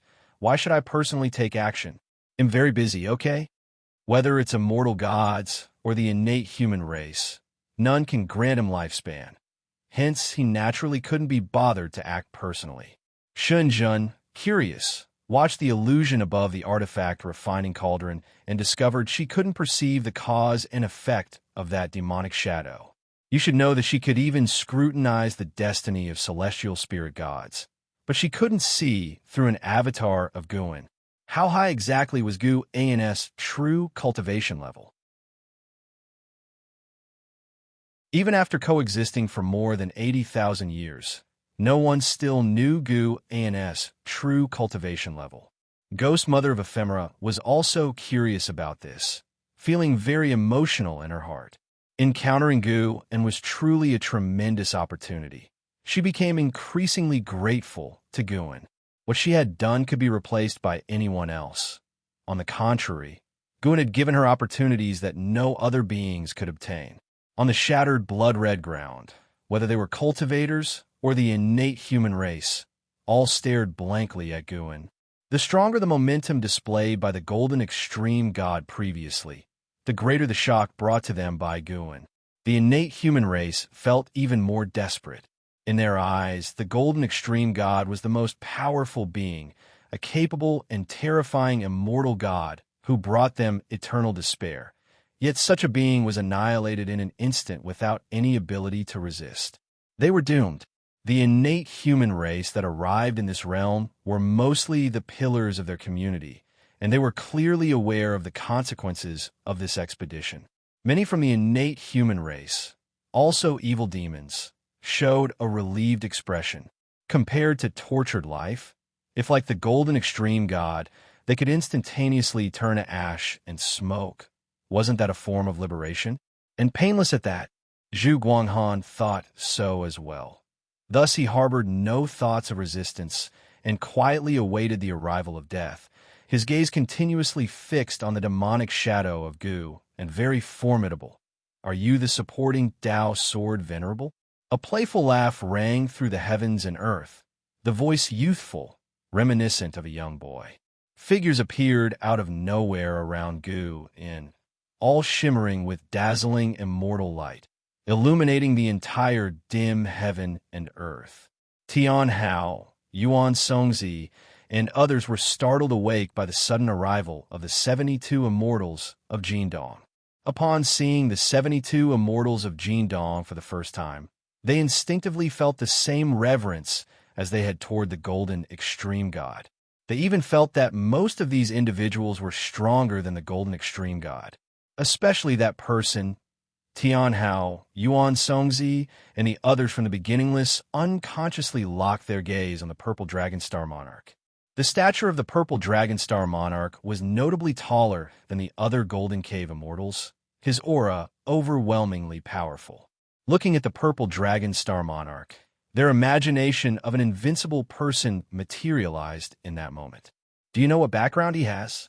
Purple dragon star monarch asked emotionlessly, gazing at Gu and surrounded by demonic chi, his eyes unchanging and indifferent, as if not viewing Guin as a concern. As soon as he finished speaking, the other Golden Cave immortals suddenly erupted with their own aura. The entire heaven and earth shattered in an instant, turning into nothingness. All beings only felt as if everything before their eyes suddenly vanished, and they appeared out of nowhere in the cosmic void, while the immortal light of the 72 immortals of Jindong caught their gaze, preventing them from looking away, unable to think of anything else. If you find any errors, ads pop up, ads redirect, broken links, non-standard content, etc., please let us know report so we can fix it as soon as possible.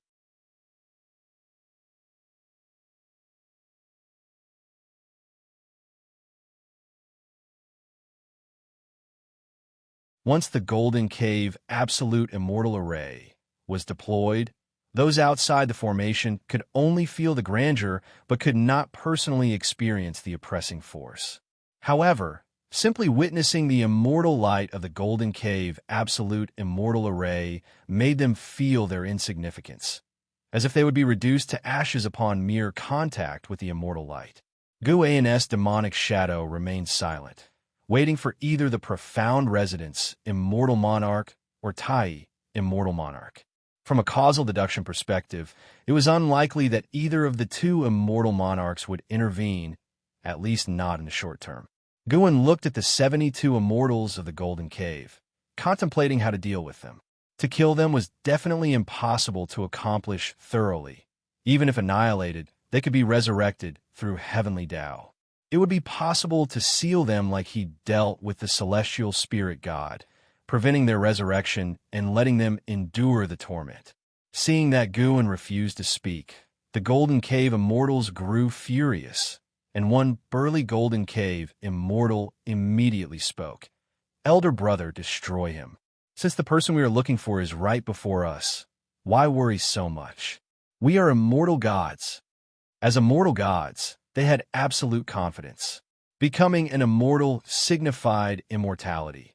They would only fear other immortal gods.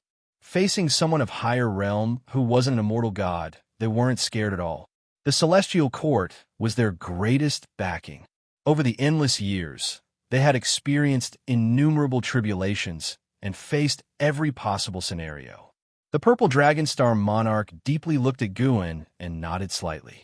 Seeing this, the 71 Golden Cave immortals immediately took action, using their divine skills simultaneously. Their immortal light rapidly expanded, and wind, fire, thunder, and rain suddenly erupted, instantly engulfing Guan's figure. Boom, boom, boom, inside the Golden Cave absolute immortal array. Deafening booming sounds erupted, dazzling lights flashed, creating a blinding spectacle that made it impossible to discern the specific situation inside the array. However, they could truly feel the terrifying aura of the Golden Cave absolute immortal array. Yuan Songzi, Tian Hao, and others instinctively stepped back, an inherent impulse that could not be suppressed by reason, including Zhu Guanghan from the heaven-encompassing free immortal realm. They widened their eyes, reflecting the immortal light of the Golden Cave absolute immortal array in their pupils, which trembled. They could no longer see Guan's figure, but the aura emanating from the Golden Cave absolute immortal array made everything seem fragile. They couldn't imagine what kind of destruction such a terrifying presence would cause if it descended upon the celestial spirit great world. As great cultivators, the spectators felt that such an aura could turn the celestial spirit great world to ash, as they themselves couldn't withstand it at all. If such was the case outside the formation, what would it be like inside? Ia the Nellfire. Inti website on Google to access chapters of novels early and in the highest quality.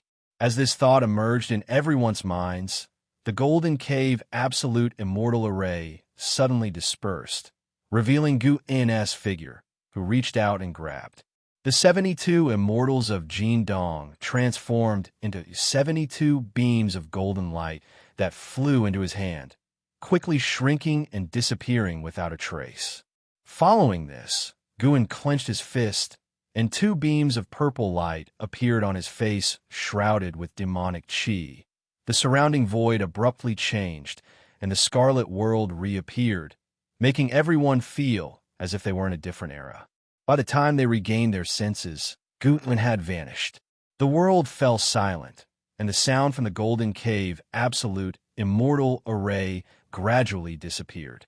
Even LV Xian and Celestial Demon Child were stunned. They had thought there would be a thrilling great battle, but it ended so quickly. Zhu Guanghan hovered in midair, also falling into a daze. He suddenly didn't know what to do. Dao Court cultivators turned their gazes to him, equally at a loss, as they were no match for Zhu Guanghan. The sky was vast and the sea of clouds pristine, a rainbow hanging at the horizon. Below the rainbow stood a small pavilion, perched above the clouds, where 2 Taoists were playing a game of Go, though the pieces were not black and white. One of them, a white-haired man with handsome features, had his eyes covered with a silver ribbon and a golden pattern on his forehead. He wore a spotless white Dao robe, with a scroll floating behind him, its light flowing. The painting within depicted a shifting landscape. He was none other than Tai, Immortal Monarch. Tai, Immortal Monarch's right hand held a game piece between his fingers, not yet placed on the board, seemingly contemplating something. Sitting opposite him was a yellow-robed Taoist with an aged face, his hair a mix of black and white, and authority in his gaze. Golden red halos floated around him like slender, lengthy scarves, and behind his head hovered a phantom image of two mysterious and majestic divine beasts intertwined. The yellow-robed Taoist spoke. "Do you really intend to interfere in the matters of celestial titles? There are many sons of heaven. Why care so much about one who has been exiled? Even sending the 72 immortals of Golden Cave." Tai, Immortal Monarch, responded, "It's true there are many sons of heaven, and many have been exiled, but he's different. He was once deeply favored, and now he has fallen into reincarnation. In my view, he's not being exiled, but is undergoing trials. If it were truly an exile, there'd be no need to conceal the heavenly secrets."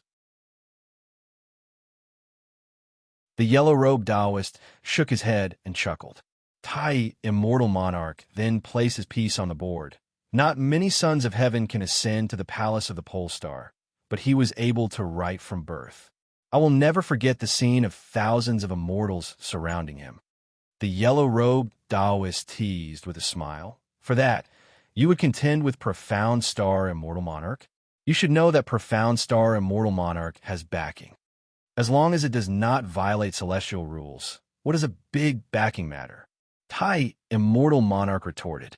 Suddenly, he frowned, the golden pattern on his forehead shining brightly. The yellow-robed Taoist picked up a game piece, smiling as he asked, "What's wrong?" After a moment of silence, Tai, Immortal Monarch, said, "The 72 immortals of Jindong failed. The one who acted has an unfathomably high cultivation level. They did not test his depth. The only certainty is that he lacks the destiny of the celestial court." The yellow-robed Taoist's interest was piqued, and he smiled. "Those daring to oppose the celestial court are indeed rare. If you find any errors, ads pop up, ads redirect, broken links, non-standard content, etc., please let us know report so we can fix it as soon as possible."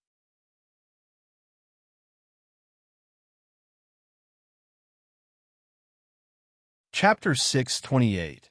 Gu'n's terrifying method. Indeed, such existences are rarely seen, but they often bring great trouble, the Tai, Immortal Monarch, said, his eyes concealed, making it impossible for one to discern his gaze. The yellow-robed Taoist asked, "Were the 72 immortals of the Golden Cave captured? If it were merely a defeat or death, that wouldn't matter much. For immortal gods, the most agonizing fate is to be sealed and unable to perish on their own, forced to endure prolonged suffering and waiting only for rescue by the celestial court. Of course, it would be a difficult process, but the celestial court could always save them. Such is the strength of the immortal gods." The Tai, Immortal Monarch, replied, "We can't capture their destiny, nor can we perceive the causality that binds them." He wasn't worried either, but he pondered how next to deal with that person. The yellow-robed Taoist asked with a half-smile, "What do you plan to do? Personally intervene? For so many immortal gods to descend upon a great thousand world goes against celestial rules." The Tai, Immortal Monarch, did not answer. Instead, he picked up a chess piece and gently tapped the edge of the board. The yellow-robed Taoist said no more, not wanting to disturb the Tai, Immortal Monarch's contemplation. He cast his gaze toward the chessboard, his eyes flashing with a strange light at the sight of a childlike peace. Inside the Taoist field of the beginningless, Xianxia, an Exant, and the ghost mother of ephemera saw the illusion of the demonic shadow disappear, and the three women came to from their shock. Was it the immortal emperor's eye that rewrote the heavens and earth? An Xian thought curiously to herself.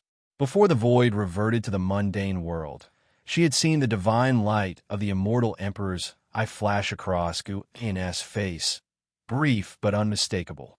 Xianxia turned to look at Guin, who still held the Cyan Hero's Travelogue in a lounging pose. The more nonchalant he was, the more she admired Guin. After so many years, seeing Guin take action again still left her in awe.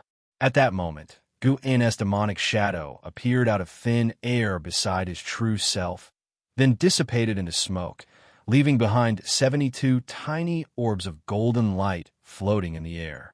Guin sat up, tucked the Cyan Hero's Travelogue into his chest, then raised his right hand, and the 72 orbs of light dispersed, revealing small wooden plaques that fell into his palm. These wooden plaques were only 5 or 6 centimeters long and thin as leaves, crafted as if by an artisan, with different figures carved on each, all images of the Golden Cave Immortals. Guin grabbed the batch of plaques, then took out a red thread, threaded it through the forehead of each plaque, strung them together, and hung them on his belt.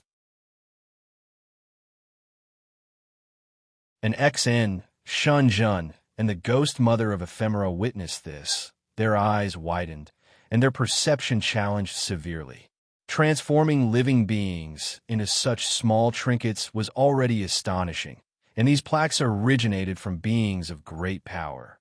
Even through the illusion, they could feel the might of the 72 immortals of the Golden Cave and the terrifying power of the Golden Cave Absolute Immortal Array that enveloped the entire celestial spirit great world, inciting fear in all beings within and beyond the heavens. After finishing all this, Guin played with the wooden plaques at his waist, a smile appearing on his face. Xianxia and the other ladies felt it was preposterous. Guin's methods turned their understanding of immortal cultivation on its head. "Why are you all watching me? Continue with the excitement," Guin said to the three of them, reminding them. Startled, they quickly turned back to see the illusion on top of the artifact refining cauldron, where the Taoist cultivators of the Tao court had once again surrounded Zhu Guanghan. "How did you manage to capture him?" Xianxia asked, surprised, staring at the illusion. Zhu Guanghan had already proven his strength, and all the great cultivators in the world could not withstand him. Guin did not answer. He twisted his body and walked toward the outside of the courtyard. Before he reached the gate, the voice of Zhu Guanghan came from within the illusion. "I have been defeated," he declared. "I am willing to recall the innate human race and no longer bring calamity to the celestial spirit great world." His words allowed the cultivators of the Tao court to breathe a sigh of relief. Yet there were still some who, indignant, asked, "You have slain so many beings, and just like that, it's over?" Zhu Guanghan remained composed and said, "We rely on a destiny unimaginable to you. Even in death, we can be resurrected. To truly kill us, you must extinguish that very destiny." His statement left the inquirer abruptly at a loss for words. Yuan Songzi looked at Zhu Guanghan with a complex expression in his eyes. He took a deep breath and ordered, "Everyone withdraw. Do not engage with the innate human race any further." Zhu Guanghan turned his gaze to Yuan Songzi and said eerily, "The path of the immortal Tao is far beyond your imagination. If you wish to govern this world, you must be psychologically prepared." As he spoke, he cast a sideways glance at Tian Hao, his stare causing a tremor in Tian Hao's heart. Tian Hao thought back to the earlier battle with the 72 immortals of Jin Dong and the Golden Extreme God, and for some reason, he felt that these mighty beings had come for him. But he couldn't be sure and feared he might be overestimating himself. LV Xian patted his shoulder, signaling it was time to leave. The Blood Prison Great Saint, however, looked quite disgruntled. This battle had offered him no room to show his prowess. He felt as if he had made a trip for nothing. The other Wuxia disciples, on the other hand, were quite excited, still reminiscing about Guin's earlier actions. Elsewhere, in the depths of the universe, beneath a world gate, the celestial spirit God looked into the distance, his mood remaining unsettled for a long time. The aura of the Golden Extreme God had startled him. He felt that the Golden Extreme God had surpassed his own power, and that in a fight to the death, he would struggle to overcome the Golden Extreme God. Sir, the Oval Fire. Net website on Google to access chapters of novels early and in the highest quality. Of course, the Golden Extreme God was only slightly stronger than him, and his defeat at the hands of Gu and was within expectations. However, the 72 immortals of Jindong were a different matter entirely. The Purple Dragon Star Monarch was a figure whom he had once looked up to, and the other immortals of Jindong were no ordinary individuals either. These 72 immortals hailed from the same immortal sect, each previously a pinnacle of talent before ascending to immortality. They did not all come from the same era, but were the strongest disciples of the immortal sect across different ages. Their Golden Cave Absolute Immortal Array was an exceptionally fearsome legend, possessing tremendous deterrent power even within the Celestial Court. His master had once said that even a Daluo immortal would lose a layer of skin if caught in the Golden Cave Absolute Immortal Array. He did not know how powerful a Daluo immortal could be, but it was certainly a realm beyond his imagination. Before Guin, such a terrifying Golden Cave Absolute Immortal Array seemed fragile, and the 72 immortals of Jindong were defeated in an instant. You did not choose the Profound Star Immortal Monarch, nor the Tai Immortal Monarch, and yet for his sake, you have gone to such lengths. Who exactly are you? The celestial spirit God muttered to himself. At this point, he also saw the problem. Tianhao was not merely his son, nor solely a manifestation of the destiny of the celestial spirit great world. There was something deeper about Tianhao. He began to waver inside. Could it be that the treasure stolen by the celestial spirit immortal venerable back then was not just the world punishment Dao Pearl, but also Tianhao's previous form? He had often wondered why Emperor Zui did not force him to destroy the celestial spirit great world, but now it seemed likely that the successful theft of the treasure by the celestial spirit immortal venerable might have been condoned by Emperor Zui. He then recalled the scene within the immortal palace. The expressions of the main deities were so peculiar. The celestial spirit God sighed. He realized he was entangled in a karma beyond his imagination, and it stemmed from within the celestial court itself.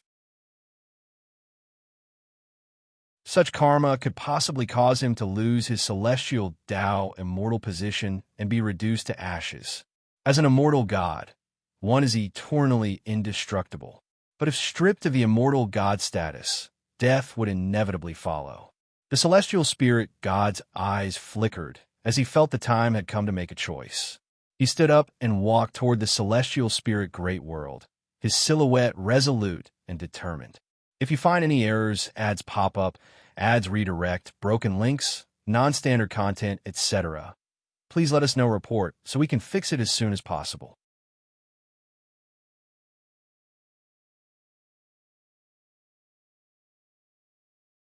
Chapter 629.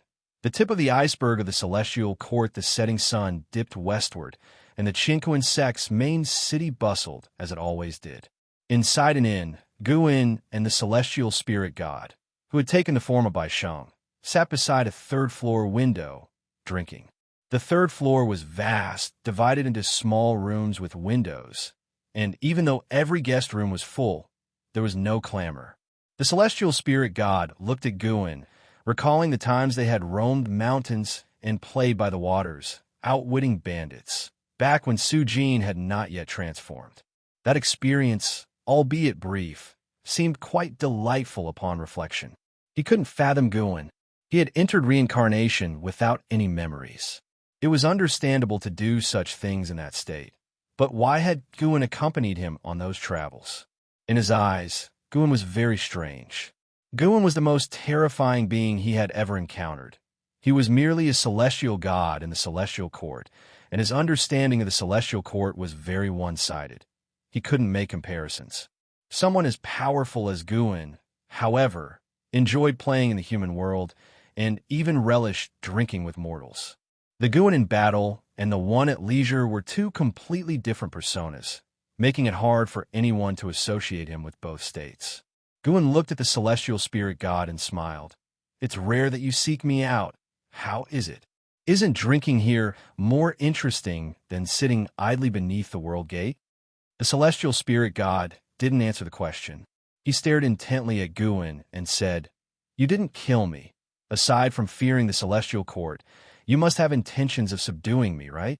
Guin counterqueried, "You are a god of the celestial court. How can you be subdued? That's just my identity. My heart belongs to whoever it chooses, and I will serve them." Since ancient times, within the celestial court, many gods have had their hearts set on the outside world, which is why there are so many immortal sects and orders. The celestial court is indeed mighty and immovable, but the hearts of gods are just as complex as those of humans. And under the celestial rules, there's also a place where right and wrong blur. The celestial spirit god's calm reply left Guin silent. It seemed that wherever there were interests to be had, there was always room for negotiation. After pondering for a moment, Guin said, "Tell me about the celestial court first." The celestial spirit god's gaze grew profound. "I am a celestial god, with the qualification to guard the great thousand world, but in the celestial court, I am merely at the bottom. I do not have the right to enter the true celestial court. Ever since my ascent to immortality, I have either stayed with my master, Emperor Zhui, or remained in the celestial spirit great world. I don't know much more about the celestial court than you do. I can tell you that above celestial gods are star monarchs, whose cultivation level is at least that of a Taiching golden immortal, and above that are the immortal monarchs, a level I cannot reach. Before I betrayed my master, he held such a rank. Whether that is still the case, I'm not sure. Celestial god, star monarch, immortal monarch. It seemed that most immortal monarchs were perhaps in the heaven-opening Daluo immortal realm. Guin, residing in the Miaojian Daluo immortal realm perfection, was not afraid. Of course, one must never be careless and should always overestimate the opponent. There are countless celestial gods in the celestial court. I once trained with a celestial army. Did you know? There are hundreds of millions of celestial gods there. When I entered their trial realm, I realized how ordinary my talent was. In the eyes of those high in the celestial court, I was no different than an ant. The celestial spirit god spoke of this with a complex expression. In the great thousand world, he was invincible, but in the celestial court, he felt so insignificant, a gap unimaginable to mortal spirits. Guin narrowed his eyes and asked, "How many such celestial armies does the celestial court have?" With one celestial army comprising hundreds of millions of innate golden immortals and heaven-balancing golden immortals, the repressive power of the celestial court was indeed frightening. The golden immortals of the 3,000 great worlds combined couldn't match that number, meaning the reach of the celestial court's control far exceeded the scope of Guin's perception. The celestial spirit god solemnly said, "Many branches, I'm not clear on the number. No one knows just how terrifying the foundation of the celestial court is, even the immortal gods within it. Only the supreme celestial emperor knows." Celestial emperor. Upon hearing this, Guin didn't want to probe further for fear of provoking taboo. The tip of the iceberg that was the celestial court was already so terrifying that the realm of the celestial emperor was beyond his imagination. Guin asked, "Since you want to take refuge with me, do you know what you will face next?" The celestial spirit god, seeing that he did not continue to inquire about the celestial court or the celestial emperor, also breathed a sigh of relief. Continuing the conversation could provoke detection by the celestial court. "I know, profound star immortal monarch, Tai immortal monarch. I initially thought the former came for faith, but I was utterly mistaken. They're likely eyeing Tian Hao. The celestial spirit immortal venerable created him surely for some mission, and behind this might also be the calculations of my master, Emperor Zhui.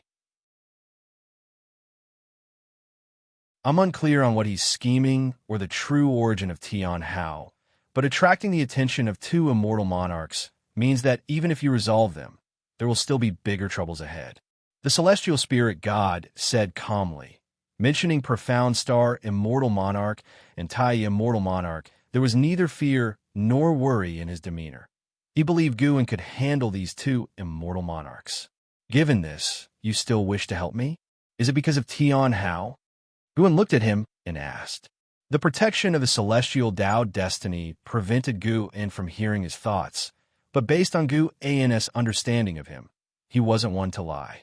A ripple passed through the eyes of the celestial spirit god as he said, If I say Tian Hao doesn't matter to me at all, that would be false, but more so, it's because I also need a backer. There's no longer any possibility of ascending within the celestial court, and the more chaos that arises in the celestial spirit great world in the future, the greater my sins. I'd like to know now, your care for Tian Hao, is it due to fate, or like the immortal monarchs? Do you have ulterior motives? He addressed Guan with respect, indicating a change in his attitude. Guan asked, If it's due to fate, do you have a plan? The celestial spirit god showed a smile.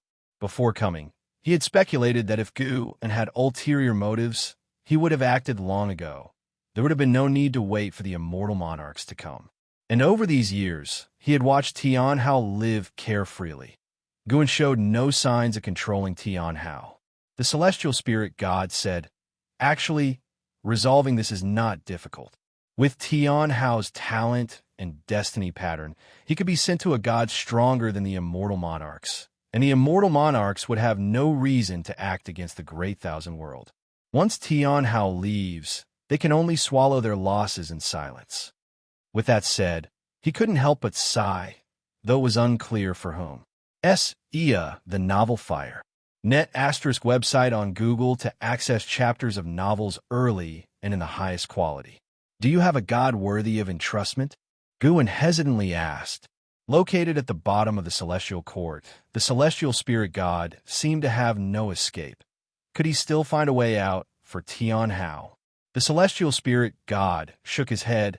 I don't know such a transcendental god, but I can recommend Tian Hao to go to the Misty Immortal Court. The Misty Immortal Court has produced many gods and is recognized by the Celestial Court as an orthodox immortal sect. Stronger entities support the Misty Immortal Court from behind, and with Tian Hao's qualifications, he will certainly be able to enter. The two immortal monarchs would not dare to invade the Misty Immortal Court. Afterward, we only need to withstand their retaliation once. Once they fail, they will be forced to temporarily let go of this karma. Misty Immortal Court. Guan thought of the memories of the Emperor of Eternal Life, who was born in one of the immortal mansions of the Misty Immortal Court and left at an early age. He went back once, and from his memories, the Misty Immortal Court indeed appeared unfathomable. The Emperor of Eternal Life was his reincarnation body, so in some sense, he could also be considered a disciple of the Misty Immortal Court. Sending his disciple Tian Hao to the Misty Immortal Court seemed like karma repeating itself. But could the Misty Immortal Court truly accept Tian Hao? Would Tian Hao be protected there after his arrival? The celestial spirit god's understanding of the celestial court was not deep, and Guan's understanding of the Misty Immortal Court was similarly shallow. If you find any errors, ads pop up, ads redirect, broken links, non-standard content, etc., please let us know report so we can fix it as soon as possible.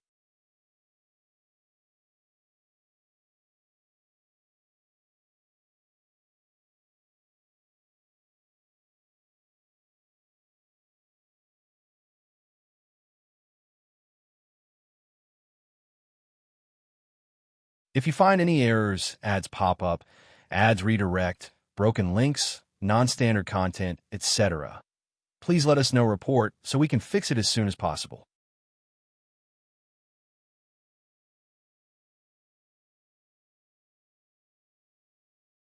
Chapter 631, because she's the one who resembles me the most. Hearing Tian Hao's choice, Guan's face showed a gratified smile as he reflected, my young disciple has indeed grown up, knowing he must take on his own responsibilities. Having said that, he stepped forward, moving past Tian Hao. Tian Hao turned around, his gaze following Guan. Just as he was about to speak, he heard Guan say, I have entrusted you to your father. At these words, Tian Hao stopped in his tracks and turned his head to look at the celestial spirit god. furrowing his brow. He had a strong aversion to this biological father. From childhood to adulthood, he never lacked a father's love because, in his heart, his master was akin to a father, and he had always been happy without feeling the need for any inexplicably emerging familial bonds. The celestial spirit god, seeing through his thoughts, spoke expressionlessly. I don't intend to continue any familial ties, but rather to head to the misty, immortal court. You do well to become stronger. I will pass on divine skills to you. Before leaving, you can bid farewell to old acquaintances and also meet your mother. After hearing this, Tianhao asked in surprise, My mother? Where is she? She's within the Qin sect. What? Tianhao was shocked and suddenly felt at a loss. The celestial spirit god raised his right hand, and a dazzling light enveloped Tianhao's face. In his eyes, the celestial spirit god seemed to have changed.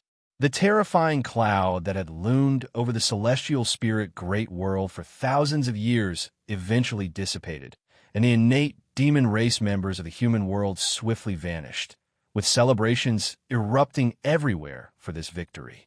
Promoted by the Tao court and other major sects, the supporting Tao Sword Venerable became a known figure in the immortal cultivation realm within just a few decades, even reaching the ears of mortals with his legend. His reputation swiftly surpassed that of the profound star Immortal Monarch. CTH Nefire. At website on Google to access chapters of novels early and in the highest quality. The followers of the profound star Immortal Monarch, who had been developing for tens of thousands of years, could not compete with a single action by the supporting Tao Sword Venerable. The common people were not fools. They truly felt the threat posed by the innate human race, and thus felt a profound gratitude towards the supporting Tao Sword Venerable. Since the profound star Immortal Monarch had never sheltered them, how could the two be compared? There were even claims that the innate human race had been sent by the faction of immortal gods led by the profound star Immortal Monarch, suggesting that only those in suffering and despair would hope for the salvation of immortal gods. Such provocative statements spread quickly. Time passed in this context. Whether it was the profound star Immortal Monarch or the Tai Immortal Monarch, neither sent forth immortal gods again. And as time passed, the influence of the supporting Tao Sword Venerable's world-saving deeds began to wane, since there were always new figures arising to pique people's curiosity. 300 years later, inside the Taoist field of the beginningless, the day was sunny with clear skies and shimmering waters, and even the breeze carried a coolness with it. In the courtyard, Guan was instructing Xianxia in artifact refining, who was using his artifact refining cauldron. Guan no longer crafted Tao treasures himself, but the cauldron, having been used to create many treasures, had essentially reached the standard of Tao treasures, with outstanding refining capabilities. Looking across the entire celestial spirit great world, no other cauldron could compare with Gu An's artifact refining cauldron. An Xian appeared out of thin air behind Guan and asked, Master, Tianhao is going to outer heaven, and he said you've agreed.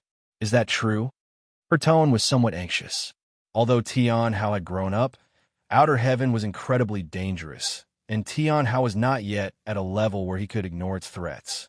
Moreover, from what she understood of Tianhao's intent, this trip seemed like a farewell, as he was unlikely to return.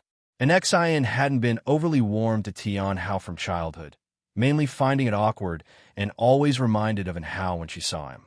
But now that she knew Tianhao was the reincarnation of an Hao, her feelings toward him had naturally changed. Her senior brother had always been like this. She had said farewell to him more than once. Without the master, she felt an Hao would have died many times over, a concept she couldn't grasp and wished to oppose. Guan, with his back toward an Xian, said, this time he's not leaving for himself. What do you mean? An Xian asked. Just as the words left her mouth, she suddenly thought of something. Could it be that the innate human race is here because of Tianhao? She then thought of an Hao from her past life, who died to save this world. It seemed like an Hao never lived for himself. His birth was always accompanied by a mission. Perhaps to the Yin family, he was an irresponsible ancestor, but he certainly did not owe anything to all living beings. He even had the merit of saving the world. Guan did not answer an Xian, but continued to instruct Xianxia on artifact refining. Although Xianxia was curious about why Tian Hao had left, she did not ask. Ever since she started following Guan, she saw many people come to Gu An's side, and also saw many people leave. In Xianxia's eyes, within the Taoist field of the beginningless, only an Xian and celestial demon child were like her, able to accompany Gu An continuously.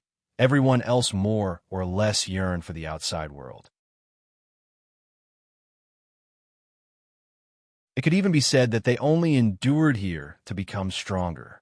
An Xian stood still, quickly understanding. Her master saw things more clearly than she did, and Tian Hao's destiny pattern was not something she could imagine. She and Hao were never on the same path. They were just born in the same place as children. After a long time, when an Xian completely let go, she was about to turn and leave when Guan suddenly called out to her, "An Xian, in a while, come with your master on a trip." An Xian couldn't help but ask in confusion, "Where to? Immortal Seeking Island?" Guan looked at her and laughed. "Let's go see the place Howard wanted to go." Upon hearing this, and Zin's eyes widened, revealing a look of delighted surprise. After hearing this, Xianxia immediately turned her head to look at Guan, wanting to speak, but he pressed his left index finger to her mouth, silencing her.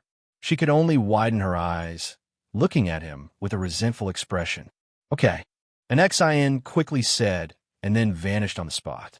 Guan then walked toward his own house. Xianxia asked, "Aren't you afraid that she'll tell Tian Hao since you told her in advance?" Without turning his head, Guan said, "She won't do that." "Why?" "Because she is the most like me." Xianxia was stunned, carefully pondering the commonalities between an Xian and Guan. Under the night sky, atop a majestic peak, sat a temple without a roof, and on the high platform inside, a figure was meditating. It was Zhang Ku. The current Zhang Ku had a presence that was entirely different from before. His stature was even more imposing. Draped in a black robe embroidered with a yellow dragon, his long hair fluttered slightly. Even though he was sitting with his eyes closed, he emitted an extremely dangerous aura. A figure appeared out of thin air in the temple, a ragged-looking man. It was Suyu, who had once shared hardship with Zhang Ku. Even after following Zhang Ku to attain immense power, Suyu still maintained a beggar-like appearance, making his true cultivation level inscrutable. "My demon emperor, are you still here studying divine skills, forgetting about the matter we agreed on?" Suyu asked in a whining, teasing tone. Zhang Ku opened his eyes and looked at him, unperturbed, asking, "So soon?" "Just right. There's a transcendental being gathering forces. Although it's the lowest celestial Tao immortal position, the chances are good, much easier than the trials inside the celestial Tao immortal stone," Suyu said with a smile. Zhang Ku hesitated and asked, "If I go, how long will it be before I can return? What about our empire?" "First, secure a foothold upon arrival. That transcendental being wants to take down someone who offended him. This mission is likely about subduing an entire great thousand world. Hard to say how long it will take. As for this demon race imperial dynasty, why worry? It will not face tribulation for a myriad of years to come."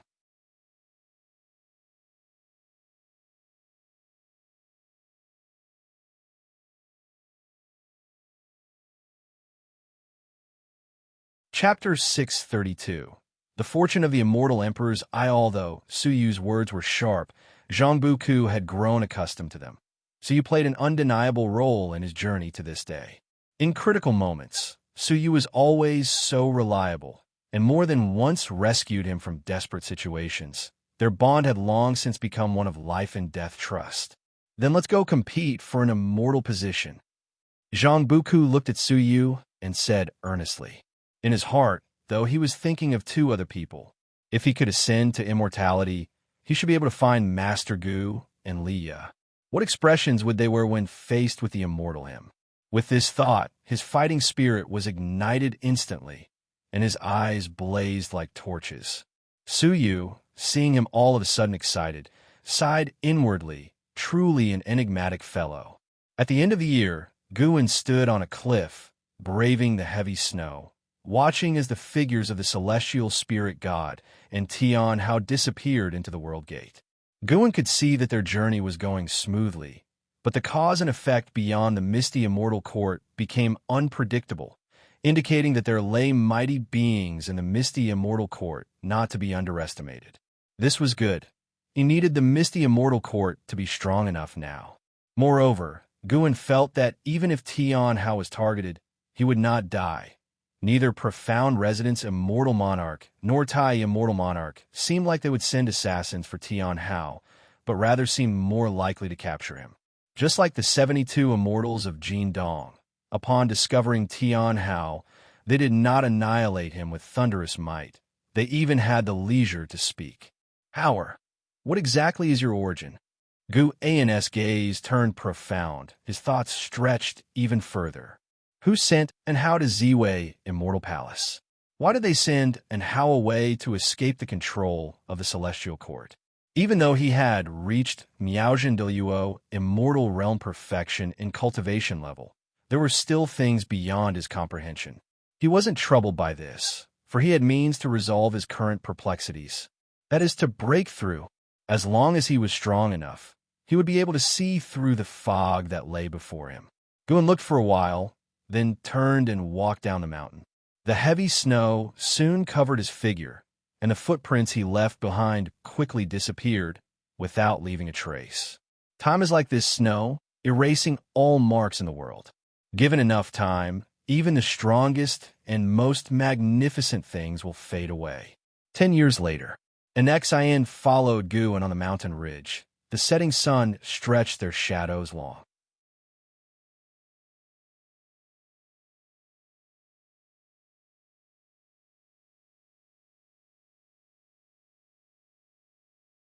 Guan looked in a certain direction and said, Misty Immortal Court, where your senior brother will practice in the future, and perhaps he will ascend to immortality there. Upon hearing this, an Xian fully awakened. Her curiosity prompted her to ask, could it be that immortal gods reside here? Guan replied, not exactly, but immortal gods have been born here. As soon as he finished speaking, a rainbow light streaked across the depths of the starry space ahead. It was a cultivator who looked like an immortal, with an extraordinary demeanor, surrounded by several treasures, moving at an extremely fast speed. He suddenly stopped, not far from Guan, and an Xian stood still, his eyes widened, his body trembling slightly. This scene left an Xian puzzled, and just as she was about to ask, her eyes suddenly widened. Suddenly, a figure burning with black flames appeared out of nowhere behind the cultivator, as tall as 100 feet, like a mountain behind him. The figure with the black flames was raising its right hand, with the index finger touching the cultivator's head. If you find any errors, ads pop up, ads redirect, broken links, non-standard content, etc., please let us know. Report so we can fix it as soon as possible.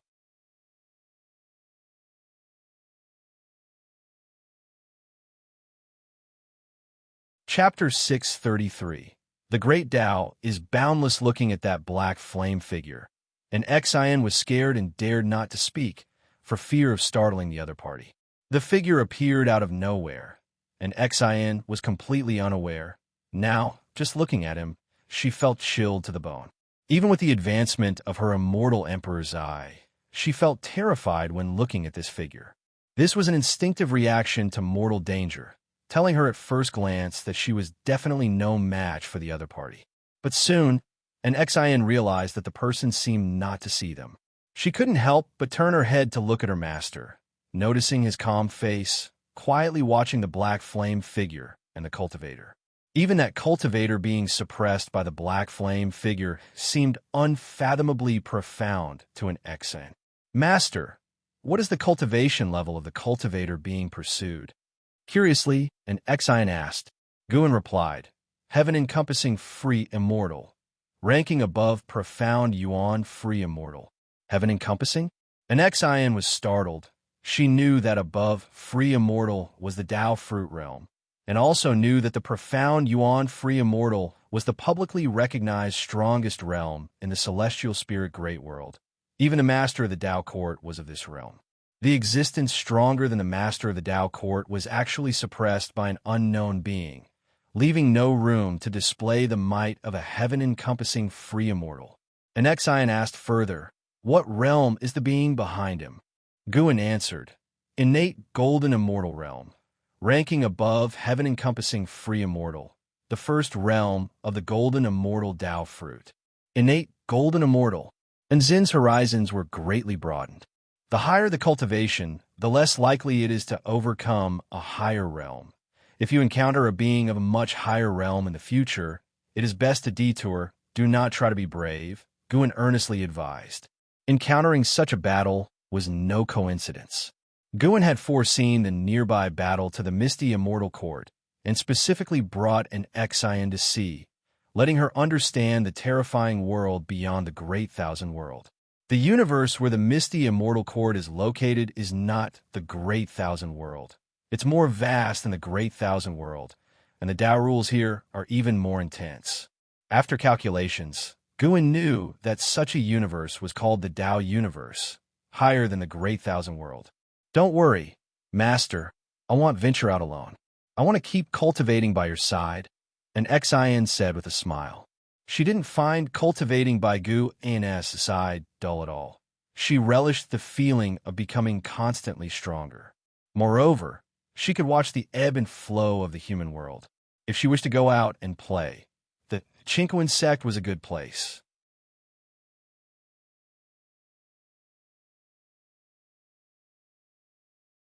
And Xian murmured softly to herself.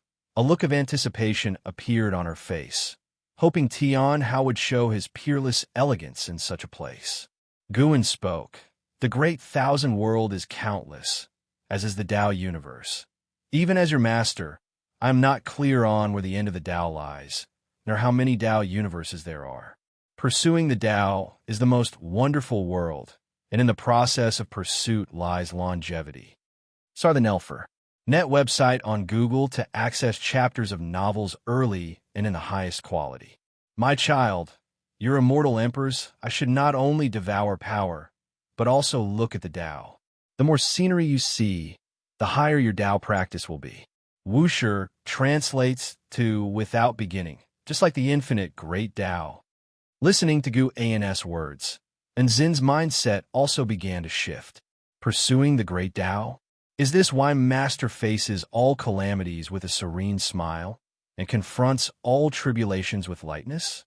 And Xian also wanted to possess such a mindset, so she watched very intently. Yet, standing beside Master and looking at the same scenery, she still could not imagine what everything looked like through Master's eyes. Master, has Tian Hao already gone in? And Xian asked. Guan replied, He is currently engaging in combat with someone. This will be his first battle in the misty immortal court, and he will get through it smoothly. And Xian smiled. Hearing Master's words, she was completely reassured. If Master said it would go smoothly, then it certainly would. The Master and disciple stood in the starry sky, gazing at the misty immortal court. And Xian was immersed in the grandeur of the misty immortal court, while Guan felt the destiny of the misty immortal court. The misty immortal court must be hiding a heaven-opening Daluo immortal, but not a Miao Zhen Daluo immortal. However, this does not exclude the possibility of a factor relating to the Miao Zhen Daluo immortal in the misty immortal court. Guan inexplicably thought of the Emperor of Eternal Lives Master, Celestial Buddha. Where is Ling Mountain? He suddenly thought to check on Ling Mountain. He began to deduce the fates and cause-effect of the misty immortal court. The misty immortal court is closely related to Ling Mountain, and if he deduced, he would surely find traces. Indeed, he found them. Ling Mountain is in another Tao universe. Compared to the memory of the Emperor of Eternal Life, Ling Mountain is even more vast in Guan's eyes. Under Ling Mountain, several Tao universes are suppressed, and inside Ling Mountain, There are many great worlds, all hidden within the bodies of powerful Buddhist cultivators or certain treasures. The Bodhi sacred tree where the Emperor of Eternal Life once resided conceals thousands of worlds. Although these worlds are not considered great worlds, they too nurture cultivation civilizations. If you find any errors, ads pop up, ads redirect, broken links, non-standard content, etc., please let us know report so we can fix it as soon as possible.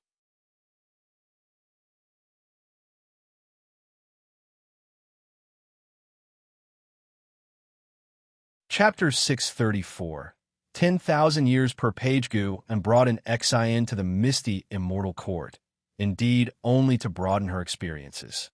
After Tian Hao departed, he needed to cultivate another absolute talent for Wuxia, not for any special reason, but because he wished to do so.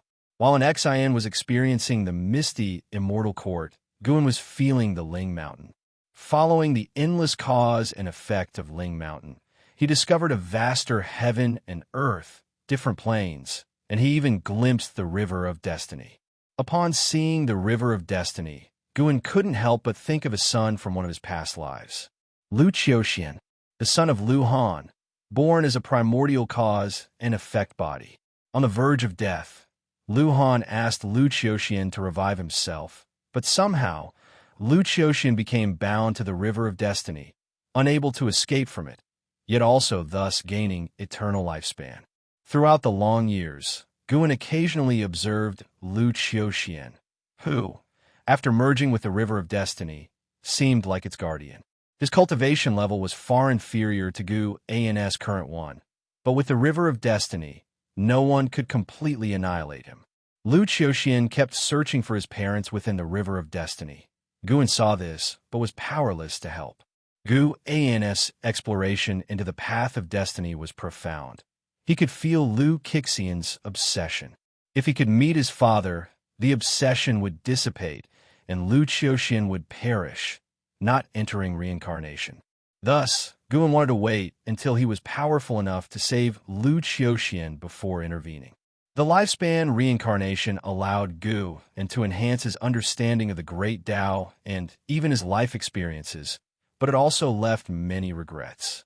Lu Xiaoxian searched for Lu Han.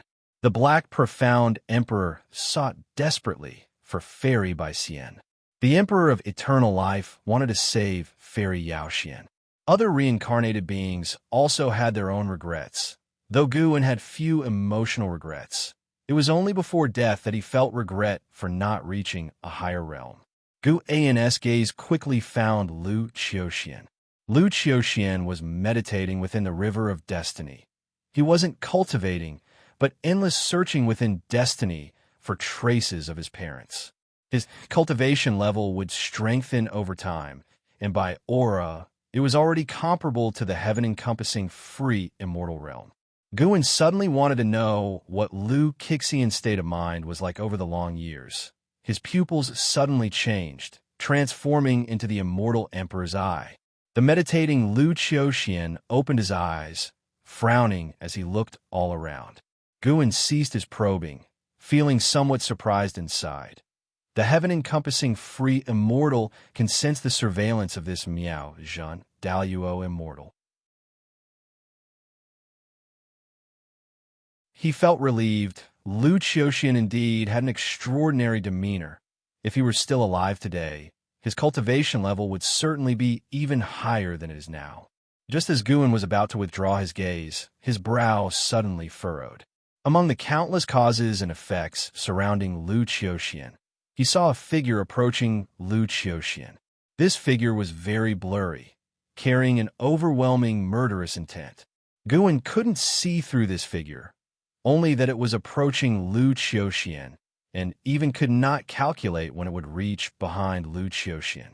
This was not an approach in the conventional sense, but a closeness on a causal level. The figure was moving through some sort of causal method to attack Lu Xiaoxian. Guan couldn't warn Lu Xiaoxian, and it would have been useless anyway. With the River of Destiny, Lu Xiaoxian couldn't resist the other's approach. Knowing beforehand was just adding to his worries. After a long while, An Xin retracted her gaze, turned her head to look at Guin, and saw her master frowning. Following her master's gaze, she could see nothing. This made her nervous. What matter or what kind of existence could make her master frown? In her eyes, there was nothing that could confound her master.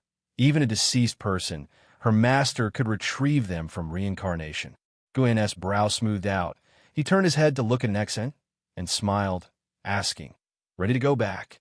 And Nexen nodded, saying, "It's time to go back. I now just want to cultivate properly. Even though I haven't been out for long, I seem to have more thoughts about the Immortal Emperor's eye." Guin looked at her eyes still imprinted with purple Tao patterns and nodded slightly, then turned around and walked back the way he had come. An Xian followed behind Guin, closing her eyes as she walked.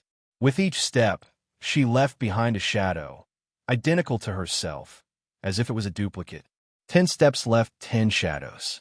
100 steps left 100 shadows. Although Guin did not look back, he was aware of the situation behind him. He had already sensed that in Xin's Immortal Emperor's eye was not so simple. Absorbing external forces and transforming them into her own in a short time seemed powerful, but compared to his Immortal Emperor's eye divine power, it was far inferior. His Immortal Emperor's eye could twist reality and fiction, reshaping the past and erasing the future. And Xin's Immortal Emperor's eye also penetrates the past and future, but it is different from Gu An's reality twisting. As they continued forward, the shadows and Xian left behind began to change. Their clothing altered, and their aura shifted, reminiscent of her from different periods. And Xian slowly opened her eyes, her instincts telling her to look back. Do not look back. Maintain your current sensation. The voice of Guin came from ahead, steadying in Xin's head. She watched her master's back, and her mind cleared of distractions.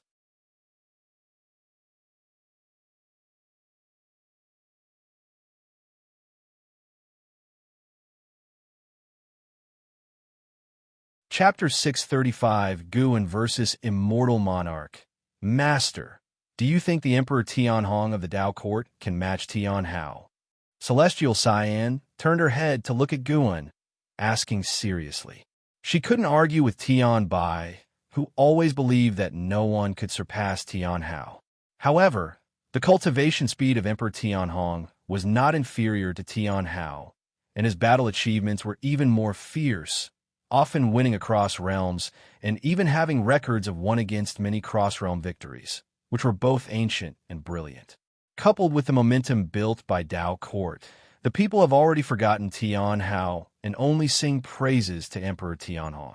From the comparison of battle achievements, Celestial Cyan felt that Emperor Tianhong truly wasn't weaker than Tian Hao. Tian Bai merely looked down on the talents from the outside out of reflex. Guin replied, "Within the celestial spirit great world, no one's talent can match that of Tian Hao, and he has even stronger destiny pattern yet to be unleashed." This statement made Tian Bai puff out her chest involuntarily. Guin continued, "But once they leave the celestial spirit great world, there's indeed little difference between the two, and they are bound to leave the celestial spirit great world to venture into higher realms." Upon hearing this, Celestial Cyan immediately smiled and stared defiantly at Tian Bai. "Instead of worrying about these, it would be better to think about your own cultivation. Your innate qualities are indeed mediocre, but having cultivated by my side for so many years, you actually have the qualifications to compete with any genius in the world," said Guin, shaking his head, causing the two women to reveal embarrassed smiles. Their nature was lively, making it difficult for them to concentrate on cultivation for long periods. What Guin said was no false praise. Even the reincarnated immortal god, Emperor Tianhong, did not have the Miao Zhandeluo immortal constantly releasing Dao intent in his previous life. Tian Bai, clinging to Guin's arm, cooed, "With so many dojo disciples, there will always be someone who ranks first. We just need to not fall behind." Exactly. Recently, Blood Prison Great Saint's progress has been very fast. He is now unanimously recognized as the #1 disciple of Wuxia.